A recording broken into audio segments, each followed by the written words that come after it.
Quiet in the courtroom, please. All rise. Now, this is case number 137 on the calendar in the matter of Bassey versus Hood. Parties have been sworn in. You may be seated. Have a seat. Who was driving? You weren't there? No. You're her mom? Yes, I'm her mother. She looks like she can take care of herself. If she can't, you can't help her because you weren't there. Okay. Okay. Ms. Bassey, according to your complaint, you and the defendant got into sort of an altercation. You were going to pick up my little sister. Your sister in school, and you were going to pick up my son. Your son. And as a result of that, it is your claim that the defendant damaged your car. The defendant says that your poor driving was the result of the damage to your car, and you actually ran into her car. That's your defense. Yes, ma'am. Okay. Pull that a little bit closer to me so that I can see it a little bit better. Up here, Bird. Miss Bassey, you're the red car. Yes, ma'am. Okay. Go over and put your finger over there, please. That's where you were coming from, and you were making a left turn into the parking lot? Yes, ma'am. And the defendant was coming straight. She was coming straight, and she didn't have a signal on. She was like right here where the curb is, where the driveway ends, and then she decides all of a sudden oh, I need to turn. And so when she turns, she comes... Shh, don't speak. She comes and she turns so close to the curb, and I'm about to turn thinking she's about to pass by, so I stop to prevent from hitting her because it's a very congested area. And she turns in, and then I turn in after her. Well, so far, you understand she had the right of way. Yes, ma'am. You did not. So, okay, and what happened next? I honked at her. Why? Well, because she didn't... I honked at her because she didn't use her signal. Well, that's not a nice thing to do, Miss Bassey. That's not an appropriate thing to do. She had the right of way. So right there, you were wrong. You had no right to honk at her because she had the right of way. Whether you think she had a signal on or not, she says she did. It doesn't make any difference. In a congested road, and you're going across 2 lanes of traffic coming from the opposite direction, and she is on the side of the road where she can make a right turn into that spot, she's got the right of way. So, A, that's one for her team. You had no right to honk the horn. So what happened after you honked the horn? We pull up into the driveway area. We're right here where you pick up all the kids. And I honked twice to get my little sister's attention. When I honked twice, she thought I was honking at her. Again? Yes, she thought I was honking at her again. Well, now let me ask you this question. How many kids are outside? A lot. What do you think it would be like, Miss Bassey, if everybody honked their horn a couple of times to get their little sister's attention? Well, yeah, is there something wrong with your legs? Well, no, she wasn't that... Just listen. Was there something wrong with your legs? There was nothing wrong with my legs. Then if there's nothing wrong with your legs, you stop the car, and you get out of the car, and you say to your little sister, here I am. You don't sit in your car and honk the horn. We're going to go step by step. I haven't gotten to her yet, because I have a feeling you didn't behave reasonably either, because I read your answer. No, ma'am. And it's amazing to me that 2 women, usually it's the guys that get into these jock wars, but 2 women behaving badly? How old are you? 17. Well, you better go back to driving school and etiquette school, because so far you're not #1 on my hit parade today. So you honked your horn for your sister, and the defendant thought you were again honking at her. That's what you assumed. So what did she do? She flips me off and starts waving her fist behind me. She turns around and she just starts doing the little hand things and yelling. Not a nice thing. Just a second. Not a nice thing to do. You're right.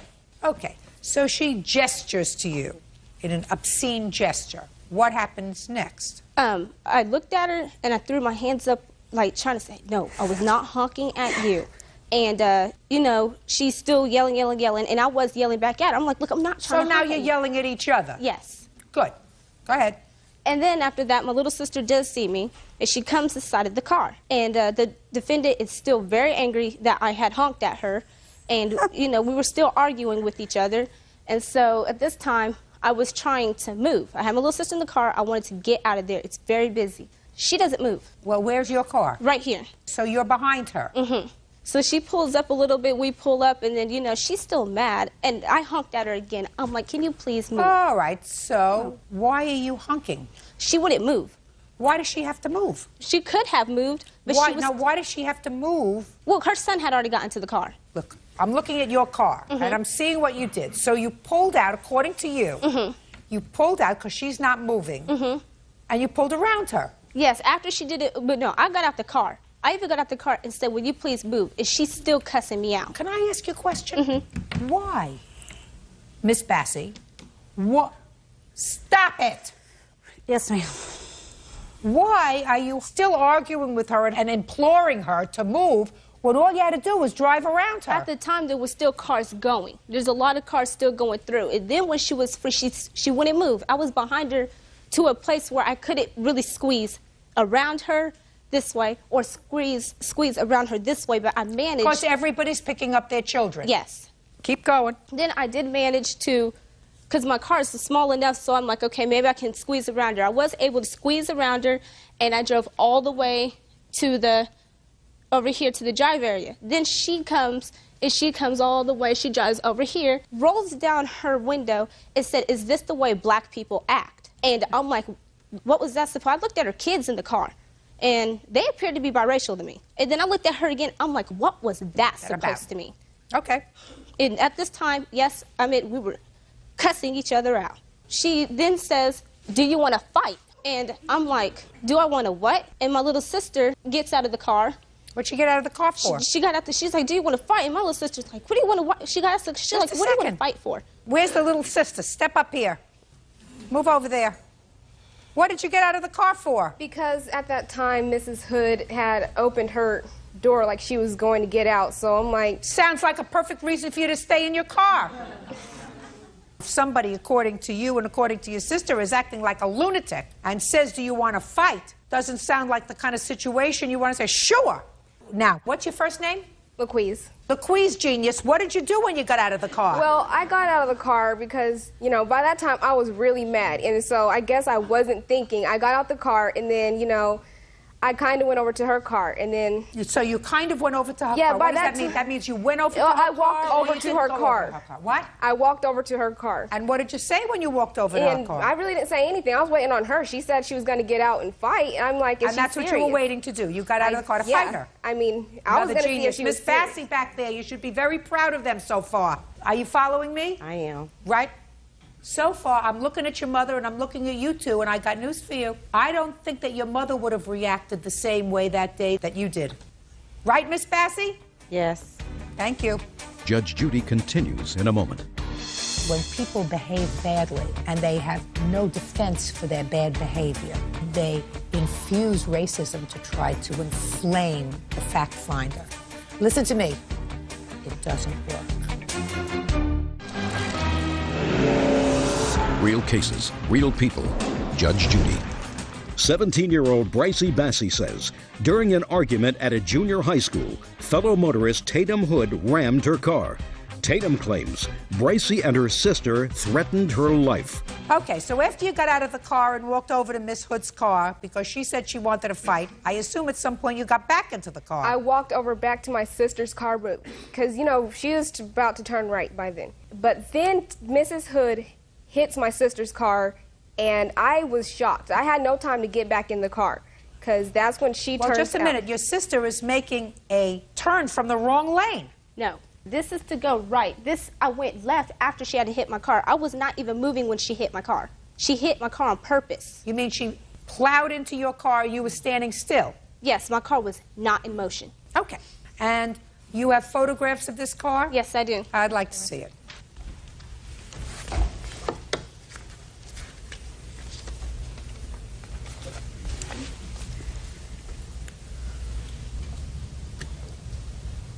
Oh, that's a lot of damage. All right, Miss Hood, ball's in your court. It was January 19th, 2005. May I go over here? I went to the school to pick up my son that's here. I'm the blue car here. I'm coming down Tyler Road. I believe it would be south. She's coming north. She is right here. As she said, it's very congested. There's lots of cars. If she would have been, like on her chart, over here already turning, there was tons of cars coming. I did have my blinker on. Listen to me. She was wrong. I already said Okay. she was wrong. Okay. So we turn in. When we turn in at Wilbur, there's also there's like two lanes like this. I stay in this lane. We never got over here because to get over here, you have to stop up against the school, and there's buses and handicap parking. I stayed in this lane. As I was turning, she started calling me all out of my name. She called me a white bee. Go back to driver's ed. Learn how to drive. I'm going to kick your butt. As we stopped, I stopped here. She was behind me. She honked. I thought she was honking at me. Stupidly, I flipped her off. I never shook my fist at her, nothing else. She got out of her car at that point in time, come up, beating on my window, was screaming, I'm going to kick your butt, but she was not saying butt. Get out of your truck, you white bee this, white bee that. I rolled down my window. I said, you need to go get back in your car before you embarrass yourself. She went back into her car. We both proceeded to go. She spun around me. She's still screaming. I'm saying some stuff. We get like we're right here, and she is calling me all out of my name still, profanity, racial slurs. I am married to a black man. I am not racist. I rolled down my window. I said, you are giving young black women a bad name. You should not act like that. I would never allow my daughter to act like that or my son. She's like still using profanity, still cussing, and she's like, pull over her. By this time, the other sister was screaming at me too. Pull over, we're gonna whip your butt, blah, blah, blah. She starts to go.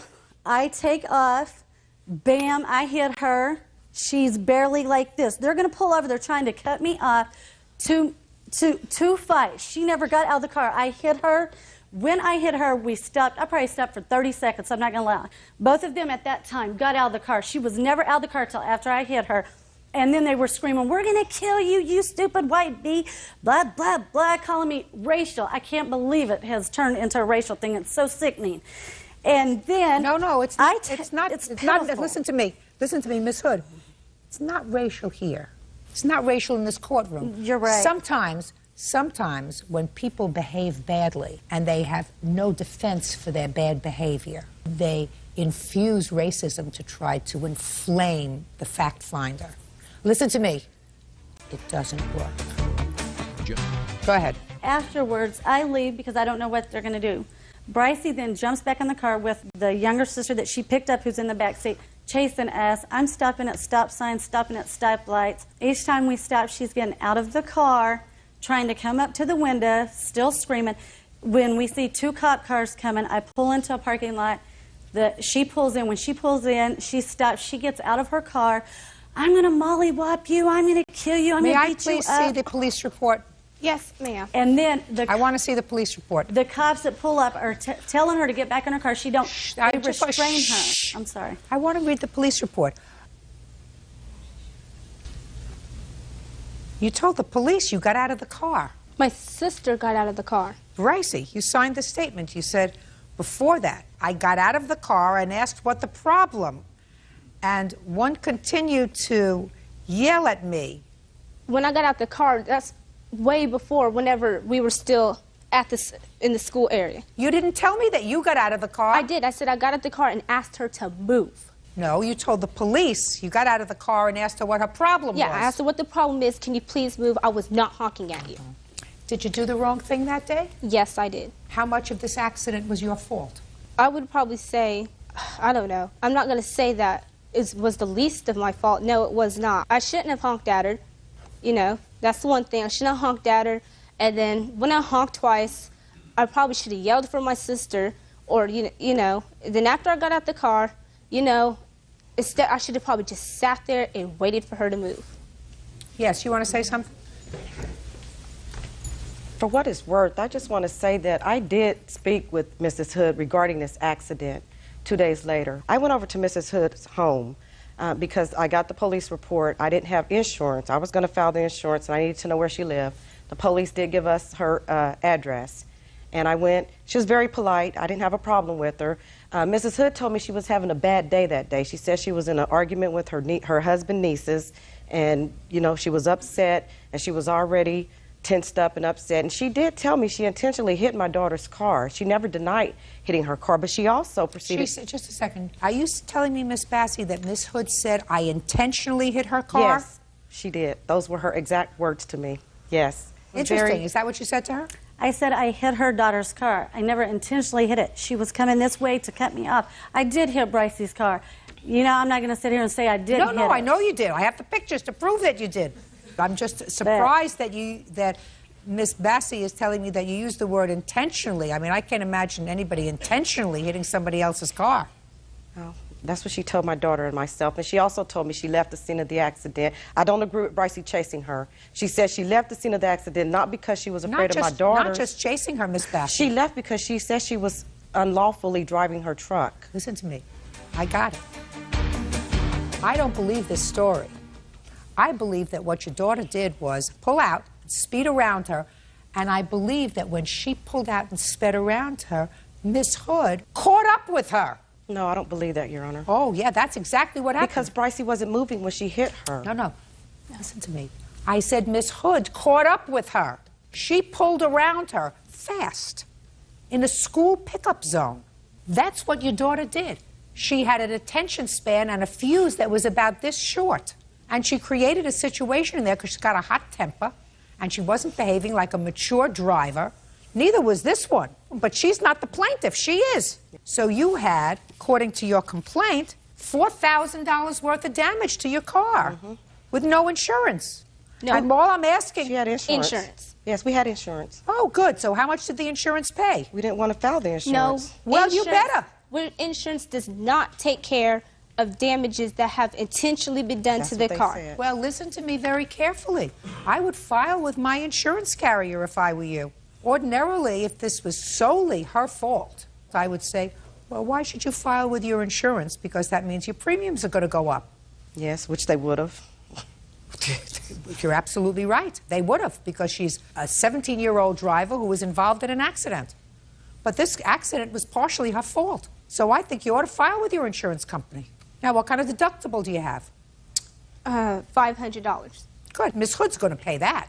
But you file with your insurance company. This accident was partially your fault, and that's what you have insurance for. Even though Mrs. Hood agreed to fix her car? She No. agreed to fix it. Listen to me. Then you don't come to court, Miss Bassie. Then you don't come to court. But if you come here and you're asking a fact finder to make a determination of what the right thing to do is, in this case, the right thing to do is because your daughter was at least 50% responsible for what went on that day because she did the wrong thing. She may have caught her on a bad day. That's the way sometimes you catch people. What? She was not in a hurry to go to a summit meeting. So she waits her turn, and she takes an extra couple of minutes, and her sister doesn't get out of the car in an aggressive stance. She's not picking up her baby sister, who's 3 years old. Your other daughter looks like she can well take care of herself, and she's got an attitude. So that's what you have insurance for. Miss Hood has to accept some responsibility for what she did, and she's going to cover your deductible. Put it into your insurance. Judgment for the plaintiff in the amount of $500. That's all. Yes, case number 15 on the calendar in the matter of Miller versus Welch. Parties have been sworn in. You may be seated. Have a seat, ma'am. Mr. Miller, it is your claim that the defendant, who was living in your home, along with her mother and her child, filed false charges against you for domestic violence. You want to be compensated with the return of your bail and some additional amount of money to compensate you for what you went through. The defendant says that she filed for a protective order because the ultimate reason was you called her 3-year-old some bad names, right? Yes. How did she come to be in your house? Ma'am, Jessica Welch and I had a relationship. Our relationship started the ending of September, beginning of October. She moved in, ma'am. Why did she move in? We had a relationship. I was physically attracted to her. We talked a lot, had a lot of things in common, ma'am. My wife moved out. When did your wife move out? About the end of September. Okay, so your wife moved out in September. You began a relationship with the defendant, and when did she move in? Beginning of October, ma'am. Don't like to be alone? No, ma'am. Mr. Miller? No, ma'am. Are you living alone now? No, ma'am. I'm back with my wife, and we're working things through. Good. You still didn't tell me why she moved in. She was living with her stepfather, ma'am, and I guess her stepfather was doing a lot of yelling. It was a bad environment for her son, CJ. So that's why you allowed her to move into your house, plus the fact that you liked her. Yes, ma'am. Is that right so far, Miss Welch? Yes. You had been living previously with your mother, My mother and stepfather, yes. and they weren't getting along. No. Do you work? Yes, I do. Did you work then? Yes. What kind of work did you do? I'm a clerk at a convenience store, Full-time, part-time? full-time. And your mother? She works for a big satellite company. Tell me about why you filed for a protective order against him. There was an argument that Chris and I had. When? Right before Thanksgiving. It's the end of November. Okay. He had been drinking. He had argued with his wife on the telephone. He was promising to take her out for their anniversary. And being as they were separated, I didn't agree with that. We got into an argument about it. As I turned to walk away, he came after me. He ran after me and grabbed me and knocked me down to the floor. Shh. Mr. Miller, I know you want to respond. You're going to have an opportunity to do that. Came from behind you. He grabbed me from behind and knocked me down to the floor. I ended up went into the bathroom to cry because... Well, what happened after he knocked you down to the floor? After he knocked me down to the floor, he went back into the kitchen because my mother got into the middle of it.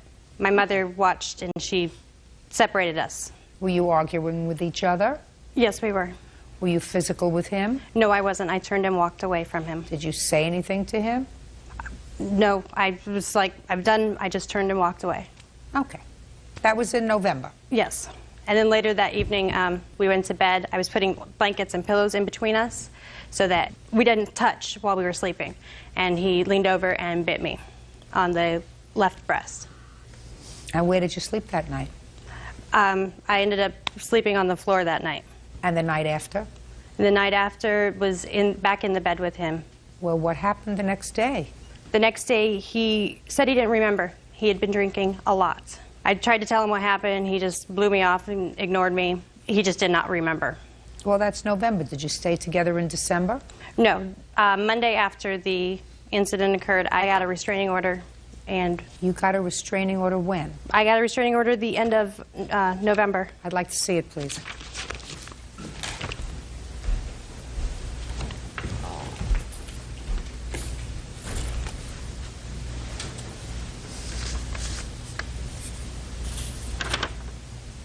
Now, one of my questions to you is, you moved into his home.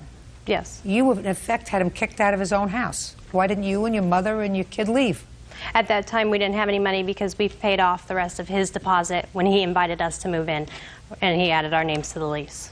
Mr. Miller, you Yes, added her name to the lease? Yes, I did, ma'am. That was very stupid. Yes, it was, ma'am. What was that Forrest Gump line, Bird? Stupid is as stupid does? That's the one. Right. Okay. Now, he wasn't arrested on this domestic violence charge. He was arrested for outstanding warrants that he had when you filed the complaint. What kind of warrants did you have, Mr. Miller? Misdemeanor, ma'am. They were being intoxicated in public and in public. You didn't learn not to drink, Mr. Miller? Yes, ma'am. I go to classes now. Yes. You should have gone to classes back in November. I was doing that, actually. Not successfully? No, ma'am. Okay. This case was ultimately dismissed. Yes, ma'am. Assault case was, yes. How come, Miss Welch? But because pretty much he got my boss, my ex-boss and old co-worker to lie for him. You mean this case was tried? Wasn't tried after the prosecuting attorney talked to the witnesses he had. She didn't feel that it was necessary to move forward because if we went to jury, we wouldn't have got anywhere because it was an attack on my character. But this is the case on which you base your complaint. Is that right, sir? Yes, ma'am. Because she had you arrested not at the time of this incident before Thanksgiving, but she waited. Isn't that right, Miss Welch? Because when you called the police because he said bad things to your son. You had not gone to the police with regard to this incident where he pushed you and bit you, according to you. You did not go to the police until, according to you, he said some things to your son that you didn't like, and then you decided to go to the police and report the domestic violence. Isn't that what I read? That's pretty much what you read, because if he's calling my son names... Exactly. I just answered my question, my dear. It wasn't until after he called your son a name that you went to the police and complained about this incident that it happened days before. Is that correct? Yes. Okay. Now tell me about the incident involving your son. We were sitting there. He'd been drinking the whole day again. My son was playing, and he called him stupid, called him retarded. And I know if he's calling my son names, he's going to hit my son next. He hit me. It ain't going to happen. Nobody's going to touch my son. Well, he didn't touch him, did he? No, he didn't. But if he has the audacity to call my son stupid and retarded, this is also the same man that has the audacity to assault a woman. He has the audacity to assault a child, too. Why didn't you move? I had nowhere to go. I don't have family in Idaho. Well, listen to me. You know this man for a couple of months. This man isn't your life. You're there with your mother. Go to a shelter. I mean, why are you staying there? This isn't your husband. You don't have a child together. You don't have a life together. He had a house. You needed a place to stay. Mr. Miller says that you moved a friend into the house. Is that true? No, I did not.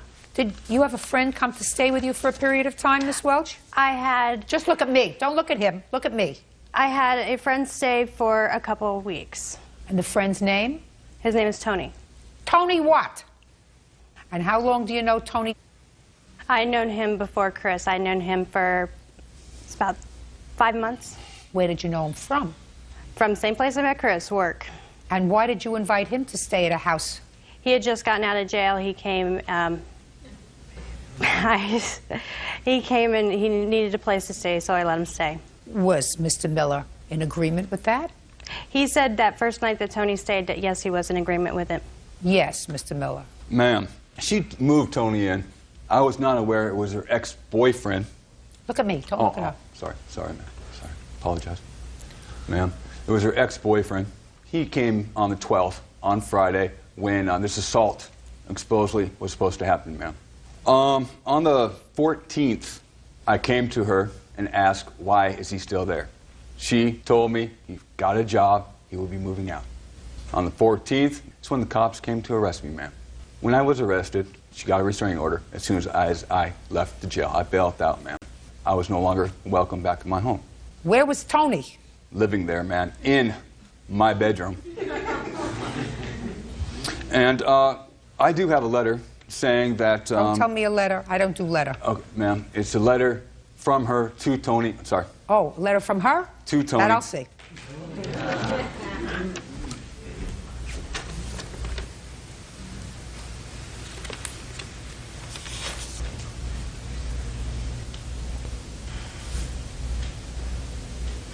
Show this to the defendant, would you?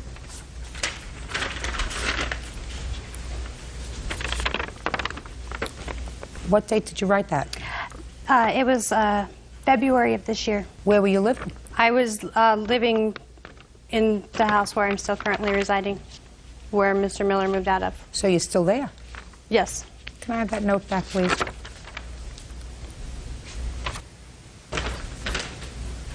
How come you're still there? My mom and I are trying to save up enough money to find a new place to live. It's kind of hard. We're having a little trouble getting the money up. So to Tony's find a sort of place. helping you? No, Tony's no longer around. When did he leave? Tony left, it had to be March this year. He wasn't living in the house. He had his own place, and I was going to move in with him, but I found out he's been hanging out with Mr. Miller, so I decided that was not the best. You have a 3-year-old child? Yes. Why don't you grow up? Why don't you grow up? I'm working on that. You're not working hard enough. You keep picking losers, that's your business. If Mr. Miller is honest with himself, and right now he is probably clean and sober, he knows that he's not a winner. Is that a fair statement, Mr. Miller? Yes, that is a very fair statement, ma'am. And clearly Tony, who just got released from prison and needed a place to stay, is also not a winner. And you and your mother, who didn't have a place to stay, 2 adult women with jobs, who couldn't find a safe place to stay for their 3-year-old son and grandson, clearly are not winners. You better grow up. Judge Judy continues in a moment. And later today, After 72 hours, it's not toxic. Well, did your bird die within 72 hours? It died immediately of him standing with the process. Well, then what I'm telling you, madam, is you should have taken your animals out of the house. real cases, real people. Judge Judy. Christopher Miller says ex-girlfriend Jessica Welch took out a false restraining order against him. Jessica claims Christopher physically abused her and verbally abused her young son. Mr. Miller? Yes, ma'am. You probably don't remember what happened the night in November when things got a little tacky with Miss Welch. There isn't a question in my mind that she used you. There is also not a question in my mind that the reason you called the police, Miss Welch, is that you wanted him out of the house so that Tony could be there unencumbered. Not that he called your son stupid, but that he had already told you. Tony was going. And Tony didn't go. Tony stayed, according to you, for 2 weeks after he was out of the house. At least 2 weeks. So I think you had an ulterior motive for calling the police on him and having him arrested and having him removed from his house. Mr. Miller, I think that your conduct in getting sloshed and not acting appropriately didn't help things. Would you agree with that? Yes. But I don't think that Miss Welch filed for a protective order because she was legitimately afraid of you, which is the only reason that you filed for a protective order. Not for another reason, not because you want an apartment, you want a house, you want him out so that you could bring another boyfriend. And those aren't legitimate reasons for filing for a protective order, because you've sworn in your application for a protective order that you are in fear. And you weren't in fear. You were only in fear if the two men stayed in the house with you at the same time. So, Mr. Miller, I think that you behaved probably a little bit badly, but certainly that was not the reason that you called the police. Judgment for the plaintiff for the amount of bail, $1,000. That's all. Parties are excused. You may step out. Her boss, her co-worker, and her ex-boyfriend was on my side, too. He wins again. Even the good guys win at times. I have a good heart and I'm a good person. Judge Judy's the bomb. And now the next case.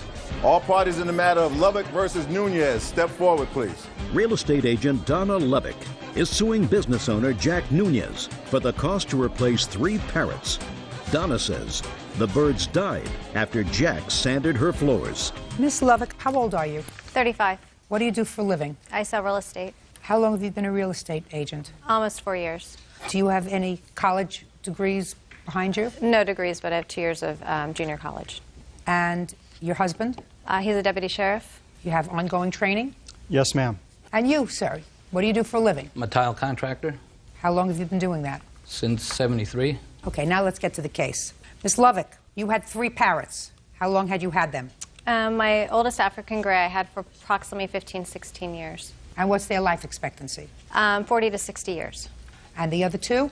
My severe macaw I had for about 3.5 years, and also for my Timna. And this is what the lawsuit is about.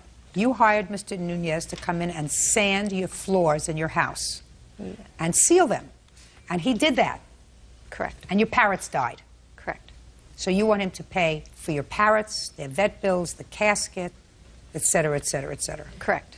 What did you do in preparation to your house to have your floor sanded? We didn't do anything. We just took the birds outside. When you sand floors, what comes up?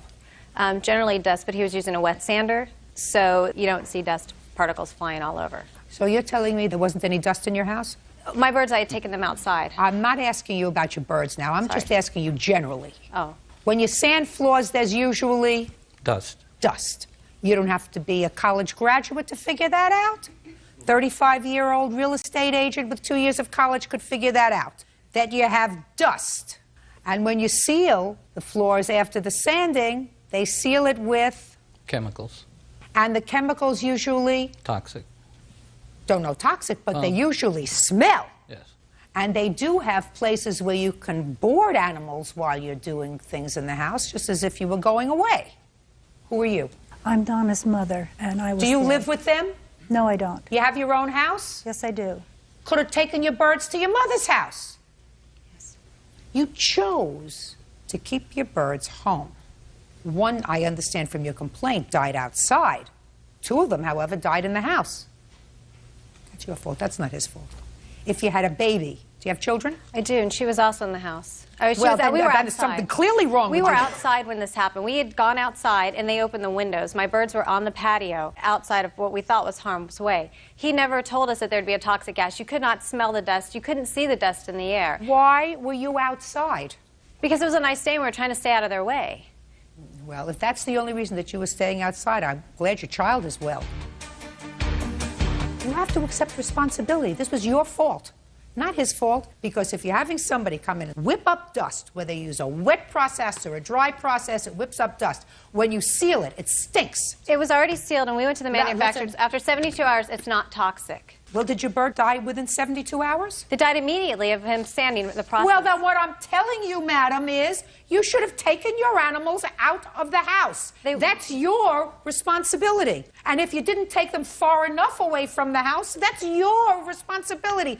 That's not It's Mr. his responsibility Nunez's to tell me the responsibility. dangers Miss of- Lovick, it's harder to accept responsibility for the death of your birds than it is to blame it on somebody else. Life starts with accepting responsibility. It's your fault. I tried to expect responsibility of the death of my birds. I only asked for him to pay the vet bill. There's Just a no way. second, if you accept responsibility. He agreed to pay my I'm vet bill. speaking.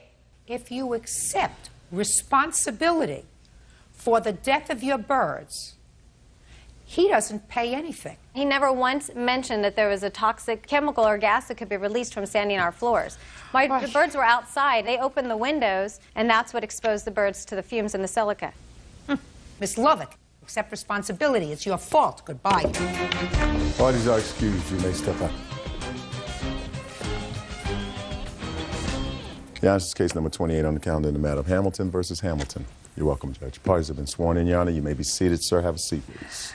Mrs. Hamilton, this is your stepson. Is this your husband? Yes. Oh, a little background.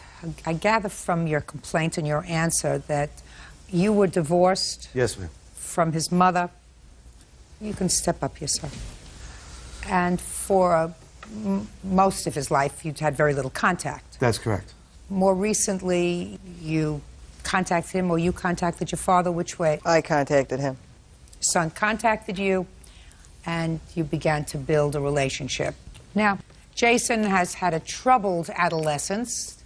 Is that a fair statement, Jason? Yeah. And it is your claim, Mrs. Hamilton, that your funds were used to help Jason out when he got us into some trouble with the law. Yes. For an attorney, for restitution payments, and at that time he was in fact living with you. Yes. To live with you. Jason says that the lawyer was your idea. He was perfectly happy with the public defender, and that the restitution he has paid for by working it off while he was living with you. Yeah. So I'm going to start with you, Jason. How old are you? 22.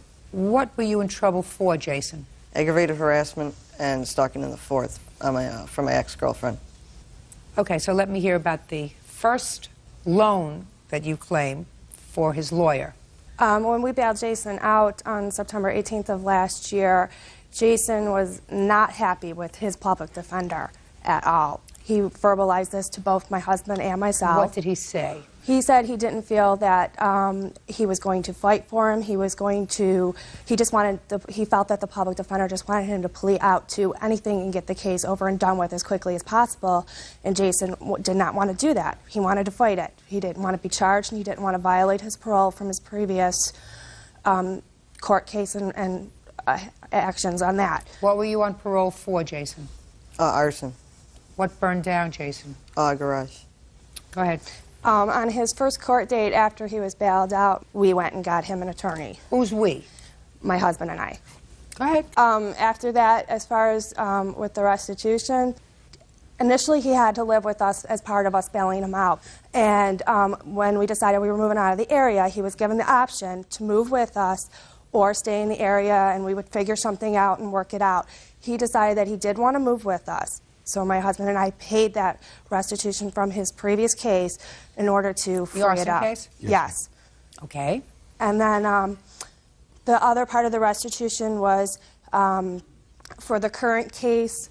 After everything was settled, there was $100 restitution. So he for pled that. guilty. You pled guilty in the current case involving your ex-girlfriend. Right. I couldn't afford the lawyer anymore, so I had no choice. And I can't... Were you at that time that the matter was scheduled for trial still living with your father and stepmother? No. Did you ever pay the lawyer any money? No. So it was just a $1,000 retainer that you paid the lawyer? Correct. Yes. That was after Jason moved out, after Correct. you had the altercation in your house with him? Yes. Mrs. Hamilton, so far I haven't heard anything about a loan.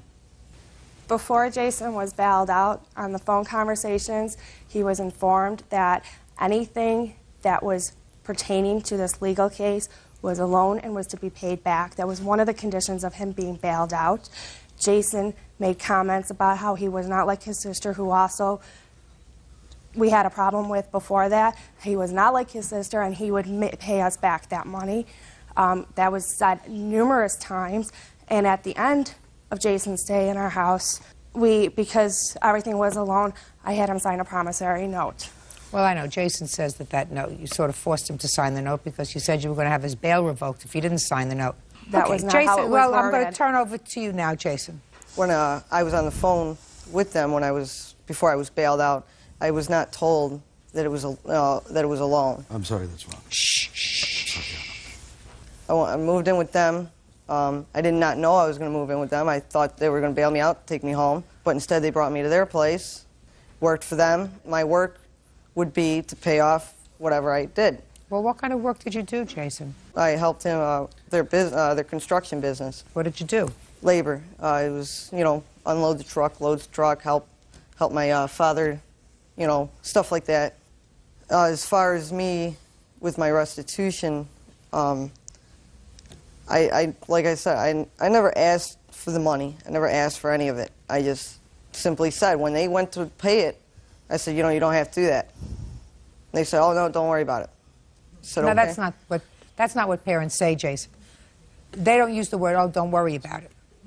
They might have said, when you get yourself together, we hope you'll pay us back. Does that sound right? Huh? Yes. That sounds right. Life is so simple, Mrs. Hamilton. That's what parents say, even if they have an ongoing relationship with their children, if money is tight in a household. You don't say, well, this is a loan, and you will pay me back so much each month on this loan. Your Honor, in the beginning, he did agree. Before I bailed him out, I told him, if I bail you out, you've got to pay this money back in a timely fashion, and you've got to get your act together, because the lifestyle he was living is totally, I'm afraid he's going to end up in jail for the rest of his life. Where's your mother? She's back in Buffalo. Did you live with her all your life? Yes. Are you still in touch with her? I live with her right now. You have a sister? Yes, I do. How old's your sister? 19. She in trouble? No. What kind of trouble?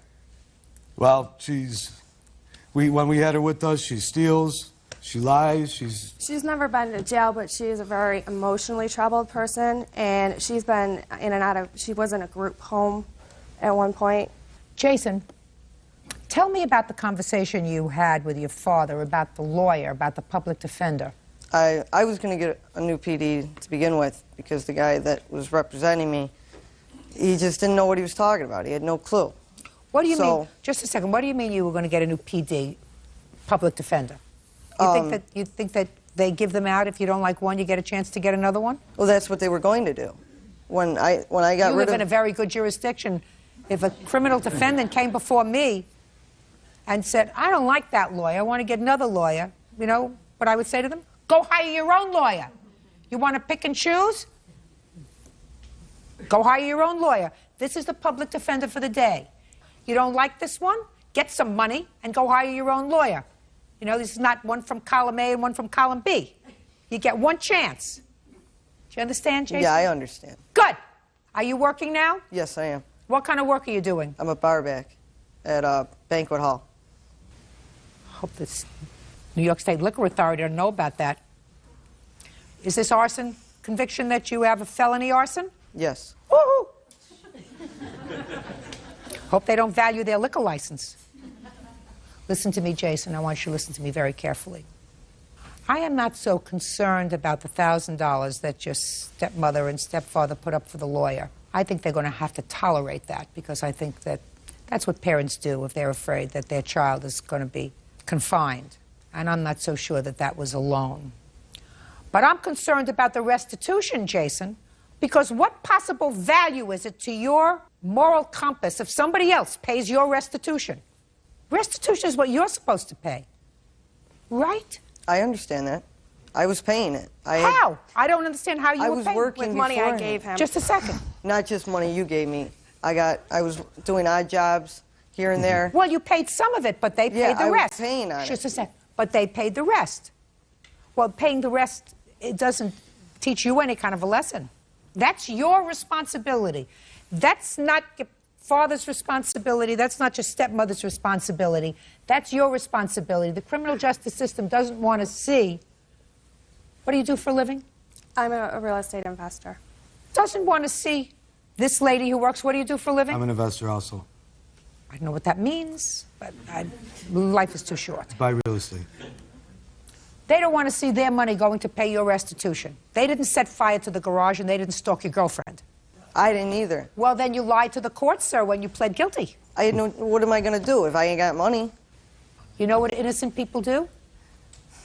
They go to trial. You have to... Just a second, Jason.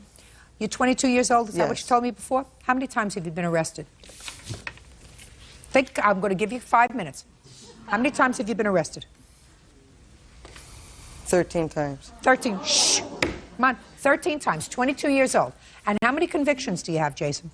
I have 4 convictions. I have 5 children. How many kids you got? 4. 9 children altogether. Not one arrest. Judge Judy continues in a moment. And later today, Miss Knapp, if someone tried to kill me with a car, I wouldn't get into bed with them for a deductible or anything else. real cases, real people. Judge Judy. Nicole Han Hamilton says her stepson, Jason Hamilton, owes for loans to retain an attorney and to pay restitution. Nicole says Jason has been arrested for arson and stalking. You've been arrested 13 times. That cannot all be a mistake. The 4 times that you were convicted is not a mistake. The last 2 times that you pled guilty, I mean, you know the system, evidently. You're smart enough to know the system, that if you want a new PD, all you got to do is stamp your feet around, say, I'm not getting good representation. What you're supposed to do is not do things that get you into any trouble.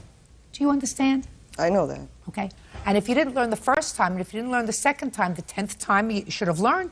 By the time you got to the 12th time, it should have been bells go off in your head.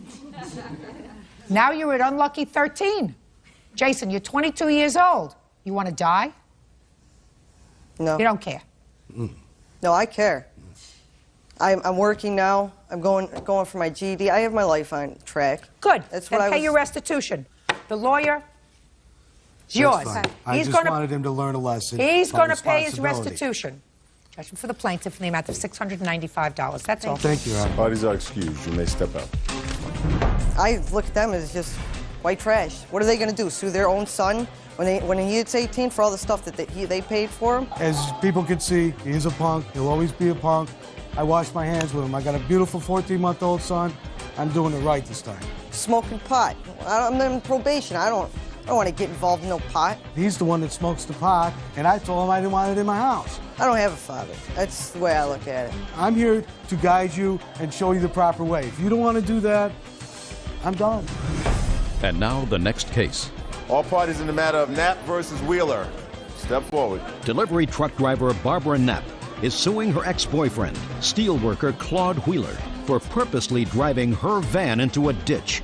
Claude claims he swerved to miss a deer. Ms. Knapp, it is your claim that Mr. Wheeler, who used to be your boyfriend, wrecked your car. Correct. And in addition to the damages to the car, you want some money for pain and suffering. I don't know what pain and suffering you want. You'll, I'm sure, explain it to me. Tell me about the day of the incident. Okay, on December 28th, I do believe, we went grocery shopping, stopped at a bar and had a few drinks and was coming home and... Okay, what time did you get to the bar? 8 o'clock. 8 p.m.? 8 p.m. And how long did you stay at the bar? Oh, possibly an hour maybe. No, not that long, because we had groceries in the car, so about an hour then, say. Is that right, sir? Correct. Okay, you stopped at a bar, groceries in the car, went home, on your way back to the grocery. On our way back home, and we were discussing just things, and an old boyfriend was brought up because he was apparently came into the bar, and I had made his comment that he's still loving my life, and he didn't like it, so I don't know what was said, but then he swatted me upside the head, in the back of the head, and then I had told him that that was it and it was over, and he proceeded to say, oh, I'll show you that, and he drove my car down into the ditch. The next thing you know, a pole's coming, and we were headed straight for the pole, and he turned it just enough to go past the pole, but in the meantime, we kind of got wedged into the ditch and had to go out the windows to get out, and then I was just kind of in shock, I do believe, and okay. That was that.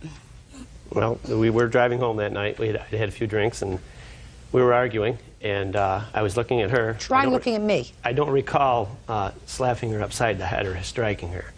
We were arguing, and I was looking at her, and when I turned my eyes back to the road, there were deer in the road, and I swerved to the right to miss the deer, and as soon as we got to the edge of the road, the snow sucked us into the ditch. I didn't do it intentionally. Don't remember the deer? There was no deer. He did it on purpose. And you issued a report? Mm-hmm. You have a copy of that report? Yes, I do. I'd like to see it, please. That is the traffic report. Okay. Shh. You have any other police reports? No, I went to the Troopers Barracks to try to get the actual report from my statement and his statement, but apparently they do not let that out. They don't. Your Honor, I have a signed statement of her from the night of the accident. Can I see it, please? That's what I'm looking for.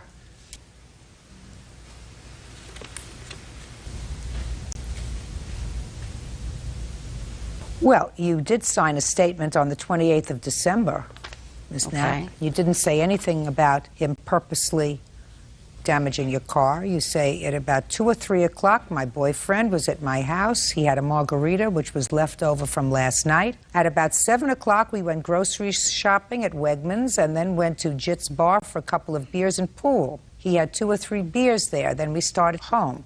Claude was driving. I wasn't paying attention, and all of a sudden, we were going towards the ditch. I didn't see if there was a deer, just that he was going towards the ditch. You didn't tell the police that he tried to kill both of you? No, I did not. Why not? I just was still in shock from all of it, and I just didn't. I just was going to go with the story with the deer because I just was in shock because that's what he wanted me to say, and I just didn't. What happened? Notice, Penal Law Section 210.45, in a written instrument, any person who knowingly makes a false statement which such person does not believe to be true has committed a crime under the laws of the state of New York and is punishable by a Class A misdemeanor. And that's what you signed. Mm-hmm.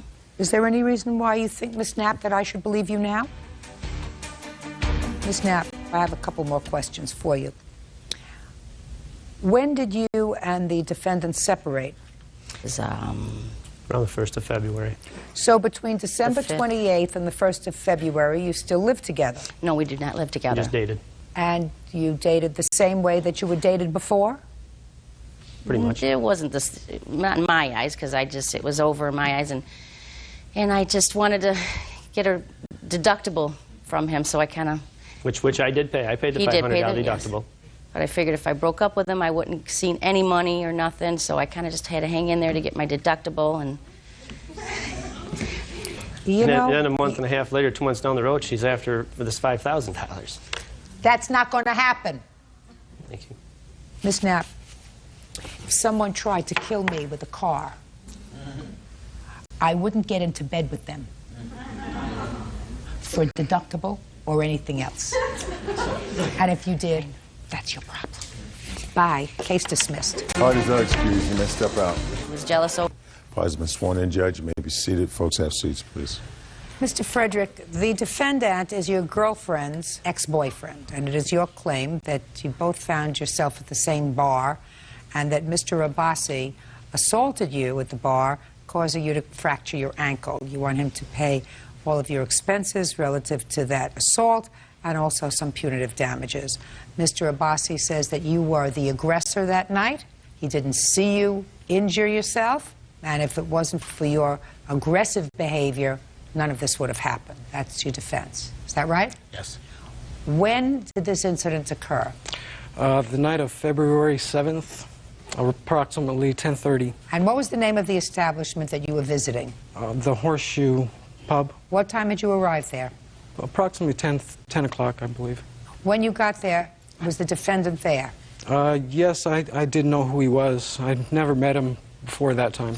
Had you been to this bar before? Yes, not very much. I don't go out to bars very often. What prompted you to go there this evening? Just to get out for a little while. I was supposed to meet my girlfriend there a little later. Well, did you meet her there? Yes, she came in probably about an hour later. Before she arrived, you didn't know who this gentleman was? Right. When your girlfriend arrived, she advised you who this was? Yes, once she saw him. And you didn't know who he was, sir, when he arrived there, is that right? I didn't.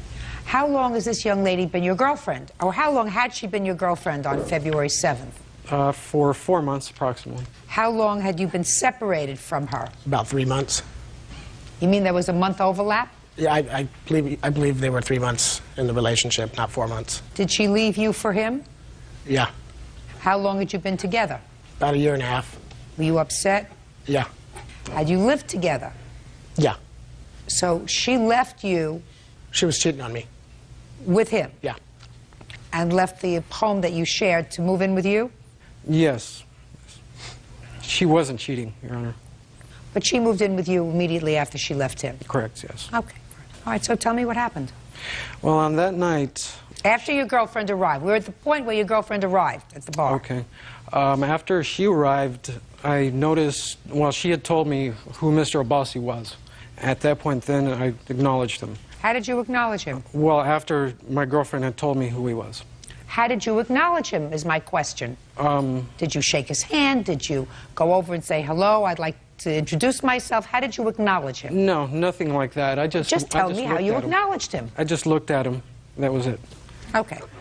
After that, I didn't say anything, didn't do anything. She wanted to leave, which I probably should have taken her. That was very smart of her. Yes, it was. She said, he's here and I want to leave. Yes.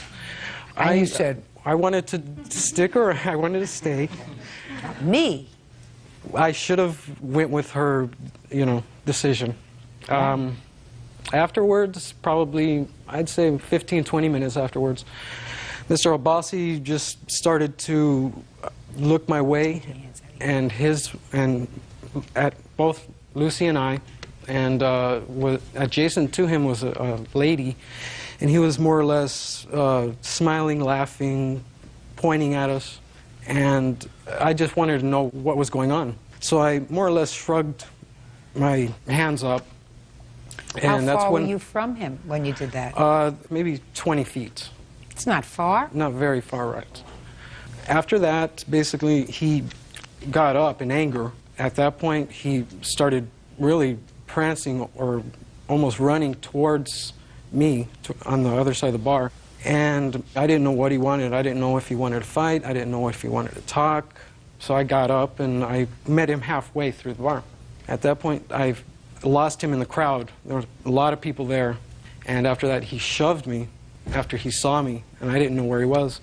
I fell back into the crowd, and I tried to regain my balance. And after I tried to regain my balance, he shoved me again. This time, I fell backwards in an awkward way and broke my ankle. Now, your version of the events, Mr. Abbasi. He waved me over to fight. Show me how he did that. By putting his hands over like that. He went like that? Yeah, calling me, saying he's going to kick my butt. We met simultaneously. I don't want you to make things up as you're going along, Mr. Abbasi. Listen to me. Are you telling me from across the bar you heard him say something to you? No. Or are you just showing me this? I heard him say he's going to kick my butt and wave me over. And then... And what did you do? We both simultaneously... No. So he waved you over to come over because he wanted to fight with you. Yeah. And you being the intelligent, sober guy that you are... I wasn't sober. Oh, you weren't? Well, that accounts for something. So you were drunk. Yeah. So he waved you over, and you went over to fight with him. Well, I was just thinking we're going to stick chests and try and talk it down, but then when I seen his fist come in, I had to push him. Your Honor, that's a lie. No, I don't want to hear you. I'm sorry. So continue. Let's keep going.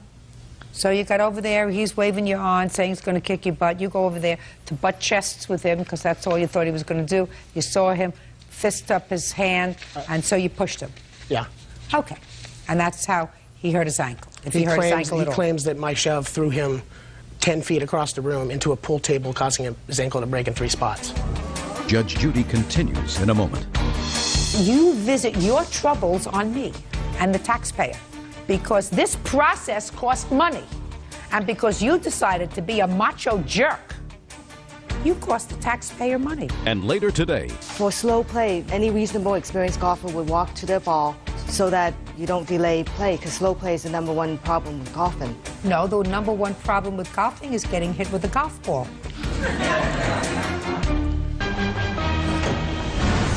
Real cases, real people.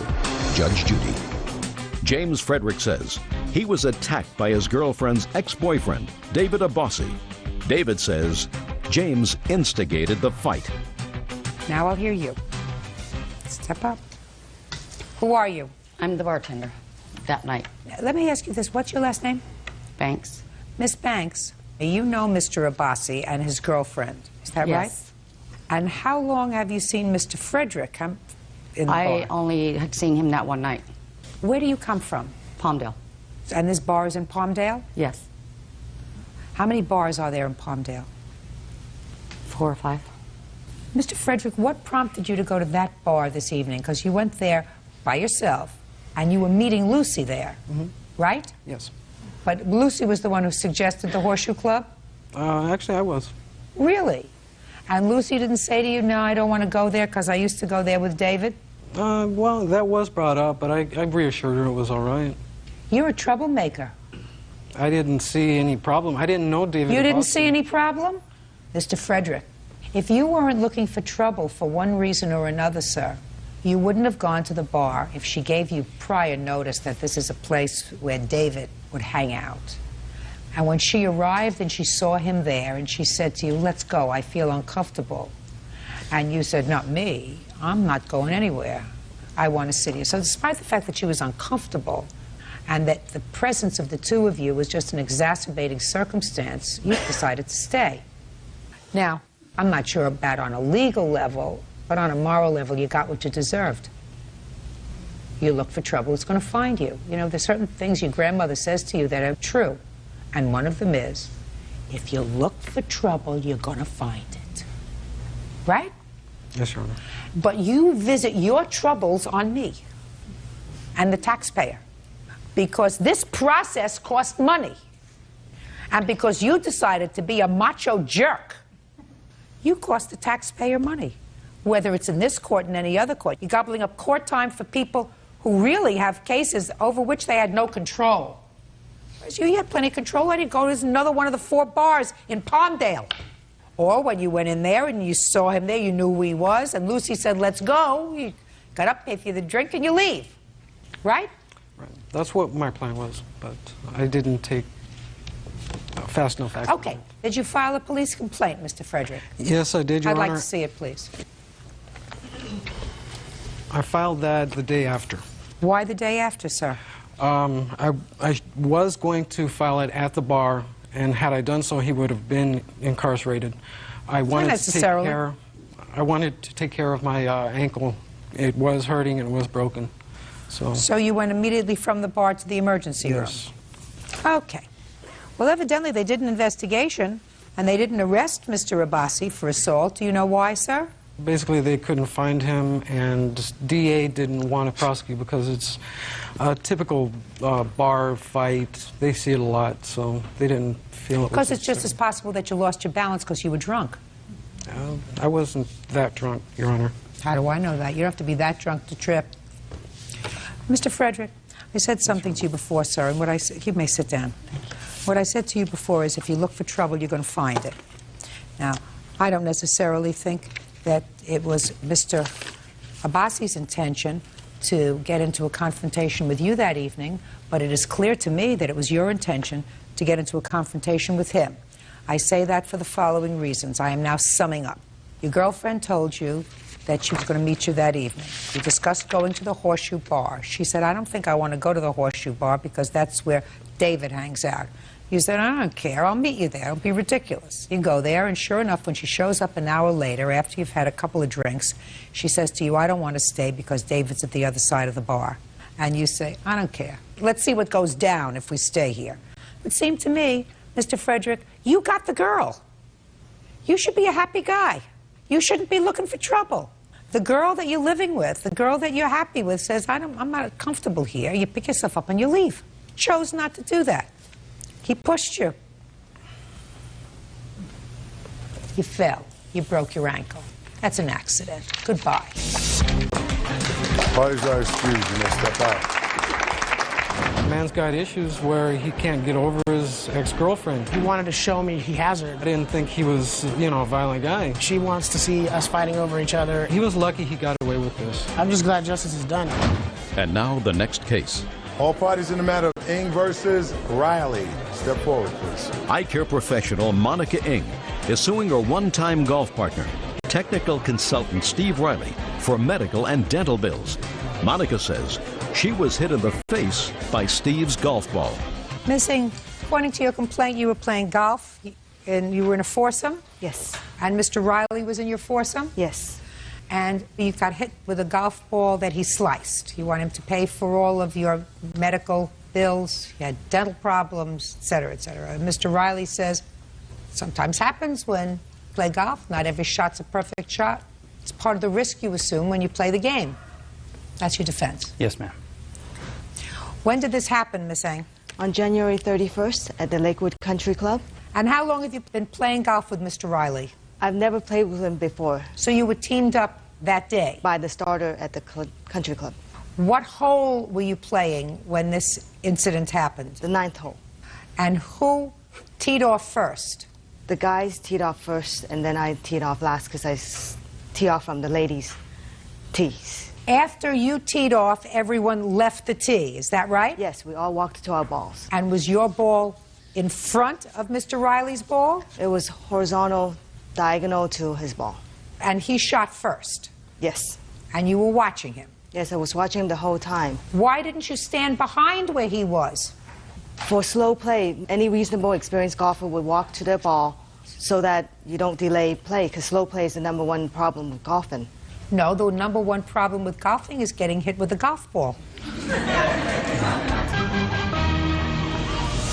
Real cases, real people. Judge Judy. Monica Ing says golf partner Steve Riley owes for medical and dental bills. Monica says they were on the 9th hole when Steve's golf ball hit her in the face. So when I was reading your complaints, and I've been out on a golf course, although I am not a proficient golfer, since I don't know who I'm playing with, as you didn't know who you were playing with, and you're not sure of their skill, I wouldn't get into a position where you were anywhere in harm's way. I would stand well behind that person. I felt I was not standing in a location where I was in harm's way. But you were, right? Because you didn't play golf with him before. You didn't know whether he was a good player or a bad player, whether he sliced, whether he was straight, whatever. But you don't think that you have any responsibility to worry about yourself? Yes, I have the responsibility to worry about myself, but I was standing in a location next to my ball. I was watching him the whole time. You think he aimed at you? No, he did not aim at me. It was an accident, but still, he's liable for any damages or injury caused by his actions, as stated in the golf course rules at the Lakewood Country Club. Well, I'll take a look at the rules of the Lakewood Country Club and see what they say. Safety practices. Let me see what the safety practices are. Yeah, well, this says that any person entering or playing on the golf course assumes full responsibility for his or her personal safety. That's you. And property. Players are liable for any accident, injury, and or property damage caused by their actions. Well, you're saying that his actions caused you to be injured. Correct. I'm saying your actions caused you to be injured. Miss Eng, my dear, when you play golf, there's a golf ball. That golf ball doesn't always go where it's supposed to go. Have you watched professionals play golf? Yes. Have you seen professionals sometimes slice their ball and it goes into a gallery? Yes. You think that they're liable if their ball hits somebody? They're not. Players not liable. That's what the game is about. Somebody hits a very hard ball. Sometimes it goes where it's supposed to go. Sometimes it doesn't go where it's supposed to go. If it always went where it was supposed to go, nobody would watch the game. We have a verbal agreement after the injury. He was very apologetic for hitting me. Yes. And he gave me a cellular number so I can contact him so that I can get his home address to mail him the medical expenses. Did you say that you would cover the medical expenses, Mr. Riley? What I said was that if she wanted to go to the emergency room right then, I would help her with expenses. I did not say I would cover a week off of work. I did not say... Absolutely not. Right. You're not responsible for a week Right. off from work. You're not responsible for her pain and suffering. You're not responsible for any of that. Right. So did you give him the medical bill from the emergency room? I had not received it yet when I wrote him that certified letter. Fine. What was your bill from the emergency room?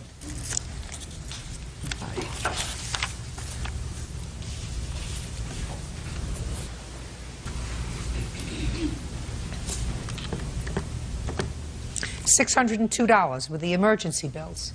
Is that right, sir? Now that you agreed to pay, according to you. Yes. Fine. Anything else? Yes. A few months later, I noticed the back of my tooth was swollen, and I went to the dentist, and that's when they told me that I have ligament damage due to trauma. Could be. That's not what he agreed to pay for. He agreed to pay for your emergency room bills. But for the fact that he agreed to pay for the emergency room bills, he would not be responsible. You assumed the risk when you got on the golf course of whatever happens when you play golf, unless, of course, he picked up his club and flung the club in anger, or if he hit you with his club, or if he ran you over with a golf cart. That you don't assume the risk, but you do assume the risk that somebody may not hit the ball straight, so you have to make sure that you don't put yourself in harm's way. And if being in a position where you were a little bit of a slow player is more important than keeping yourself out of harm's way, that's a choice that you make. He can't guarantee where his golf ball's going to go. If he could, he'd be Tiger Woods' partner, right? Absolutely. Judgment for the plaintiff in the amount of $602. Thank you. Parties have been sworn in, Your Honor. You may be seated. Miss Starling, Mr. Bartelli was your former live-in boyfriend, and according to your complaint, he owes you a whole bunch of money. He owes you some money for rent. He owes you some money for some court costs that you laid out for him. You want him to pay for new tires for your car. All in all, you're really annoyed with him. I gather that Mr. Bartelli moved out unceremoniously with no notice. Is that right, sir? I feel I don't owe her the money. No. You moved out unceremoniously, which means that you didn't have a discussion with her, you didn't sit down and talk to her, you just packed up your things, you decided you had enough, and you just left. Your Honor, I just fed up with it. I don't feel I should have... Just say yes. Just say yes. That's what you said here. Nah, I don't feel it's right. Oh, this is going to be harder than I thought. I'm going to get to you in a second.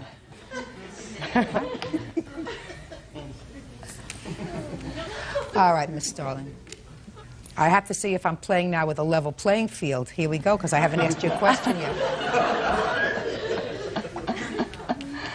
When did you and Mr. Bartelli move into this apartment that you shared? In October of 2003, Your Honor. Had you lived together before? Yes. And when you moved into this apartment, did you both sign the lease? Yes, we did. And I have a copy of that. I don't think I didn't sign the lease.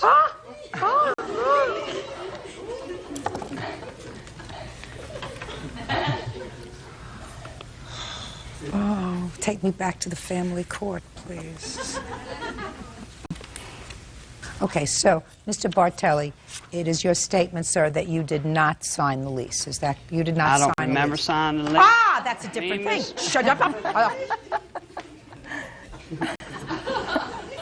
I believe you said I didn't sign no lease. Is that right? Yes, ma'am. And that was a quote, because that was bad grammar.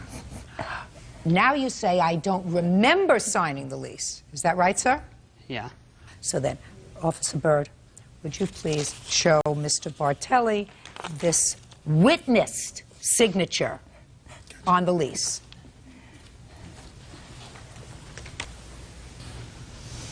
It's your signature? Yeah, but I don't remember signing it. Mr. Bartelli? You just don't remember. Mr. Bartelli, that's possible that you don't remember signing it, but that doesn't mean you didn't sign it. See, me and Miss Starling were together, and she sent roses and flowers to my office trying to get us back together. Then whenever I didn't comply to that, she took and sent me court papers. Miss Starling, I don't want to hear from you. I want him. He's dying to say this, so you know what my sense is? If I let him say this maybe once, maybe he'll get it out of his system so that when I ask him questions, he'll give me a relevant answer. All right? So, Mr. Bartelli, go to it. Excuse me? All I said to you was, sir, the fact that you don't remember signing it is belied by the fact that you did actually sign it in front of a witness. And you started to tell me about flowers and candy that she sent you. And I didn't see how those two things were connected in any way. Well, me and Miss Starling used to drink, and we quit drinking. We moved to Orlando, and she had lost her job, and her son moved in with us. So I feel I don't owe the money because I had to pay that money. And then she started drinking. That's why I left. And then when I left, she started sending flowers and stuff to my job, and then I didn't comply to that, and she sent me court papers. Now he got it all out of his system, right? That's your whole story, yeah. And you're sticking to it, I feel right? I don't owe the money. That's your story, and you're sticking to it. Mm-hmm. Good. Now we have to go do this my way, which is collect information, right? Mm-hmm. And then I have to make a ruling on her lawsuit. Do you understand, Mr. Bartelli? Mm-hmm. What kind of work do you do, sir? I do carpentry work. Okay. Which I assume you understand very well. Mm-hmm. Good. This is what I understand. I understand evidence. Is that clear? Yes, ma'am. Okay, so you signed a lease on the apartment in October of 2003. And when did he move out? April 3rd, 2004. Now, you moved out, sir, because according to what you said in your mentally prepared statement, she started to drink again, you didn't want to live with her anymore. Yeah. So you want to tell me whether you discussed moving out, or you didn't discuss moving out, or you just packed your bags one day and left? I just packed my bags and left. If you just packed your bags one day and left, sir, you are still responsible, at least partially, on this lease. You signed a lease, obligating yourself to pay half the rent for a period of time. Do you understand that? Mm-hmm.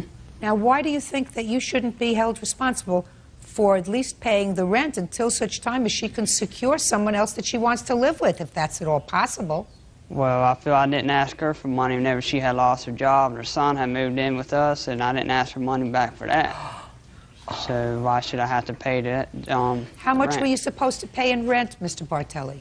The rent's $1,000 a month. So your half was $500? Mm-hmm. And how did you expect her to cover the other $500 a month for the remainder of the lease? Yeah, but see, I didn't ask her for money for the electric and food and stuff like that. I paid her. Oh. Okay. All right. Now, you also claim that you helped him out when he was arrested a while ago by giving him $500 to pay for some bad checks that he had written. And Mr. Bartelli, you don't deny that you had gotten yourself into some criminal trouble. No, I don't deny, but see, all of our money was in together. No. She might have Listen to me. paid that, but I paid this. Listen! Judge Judy continues in a moment.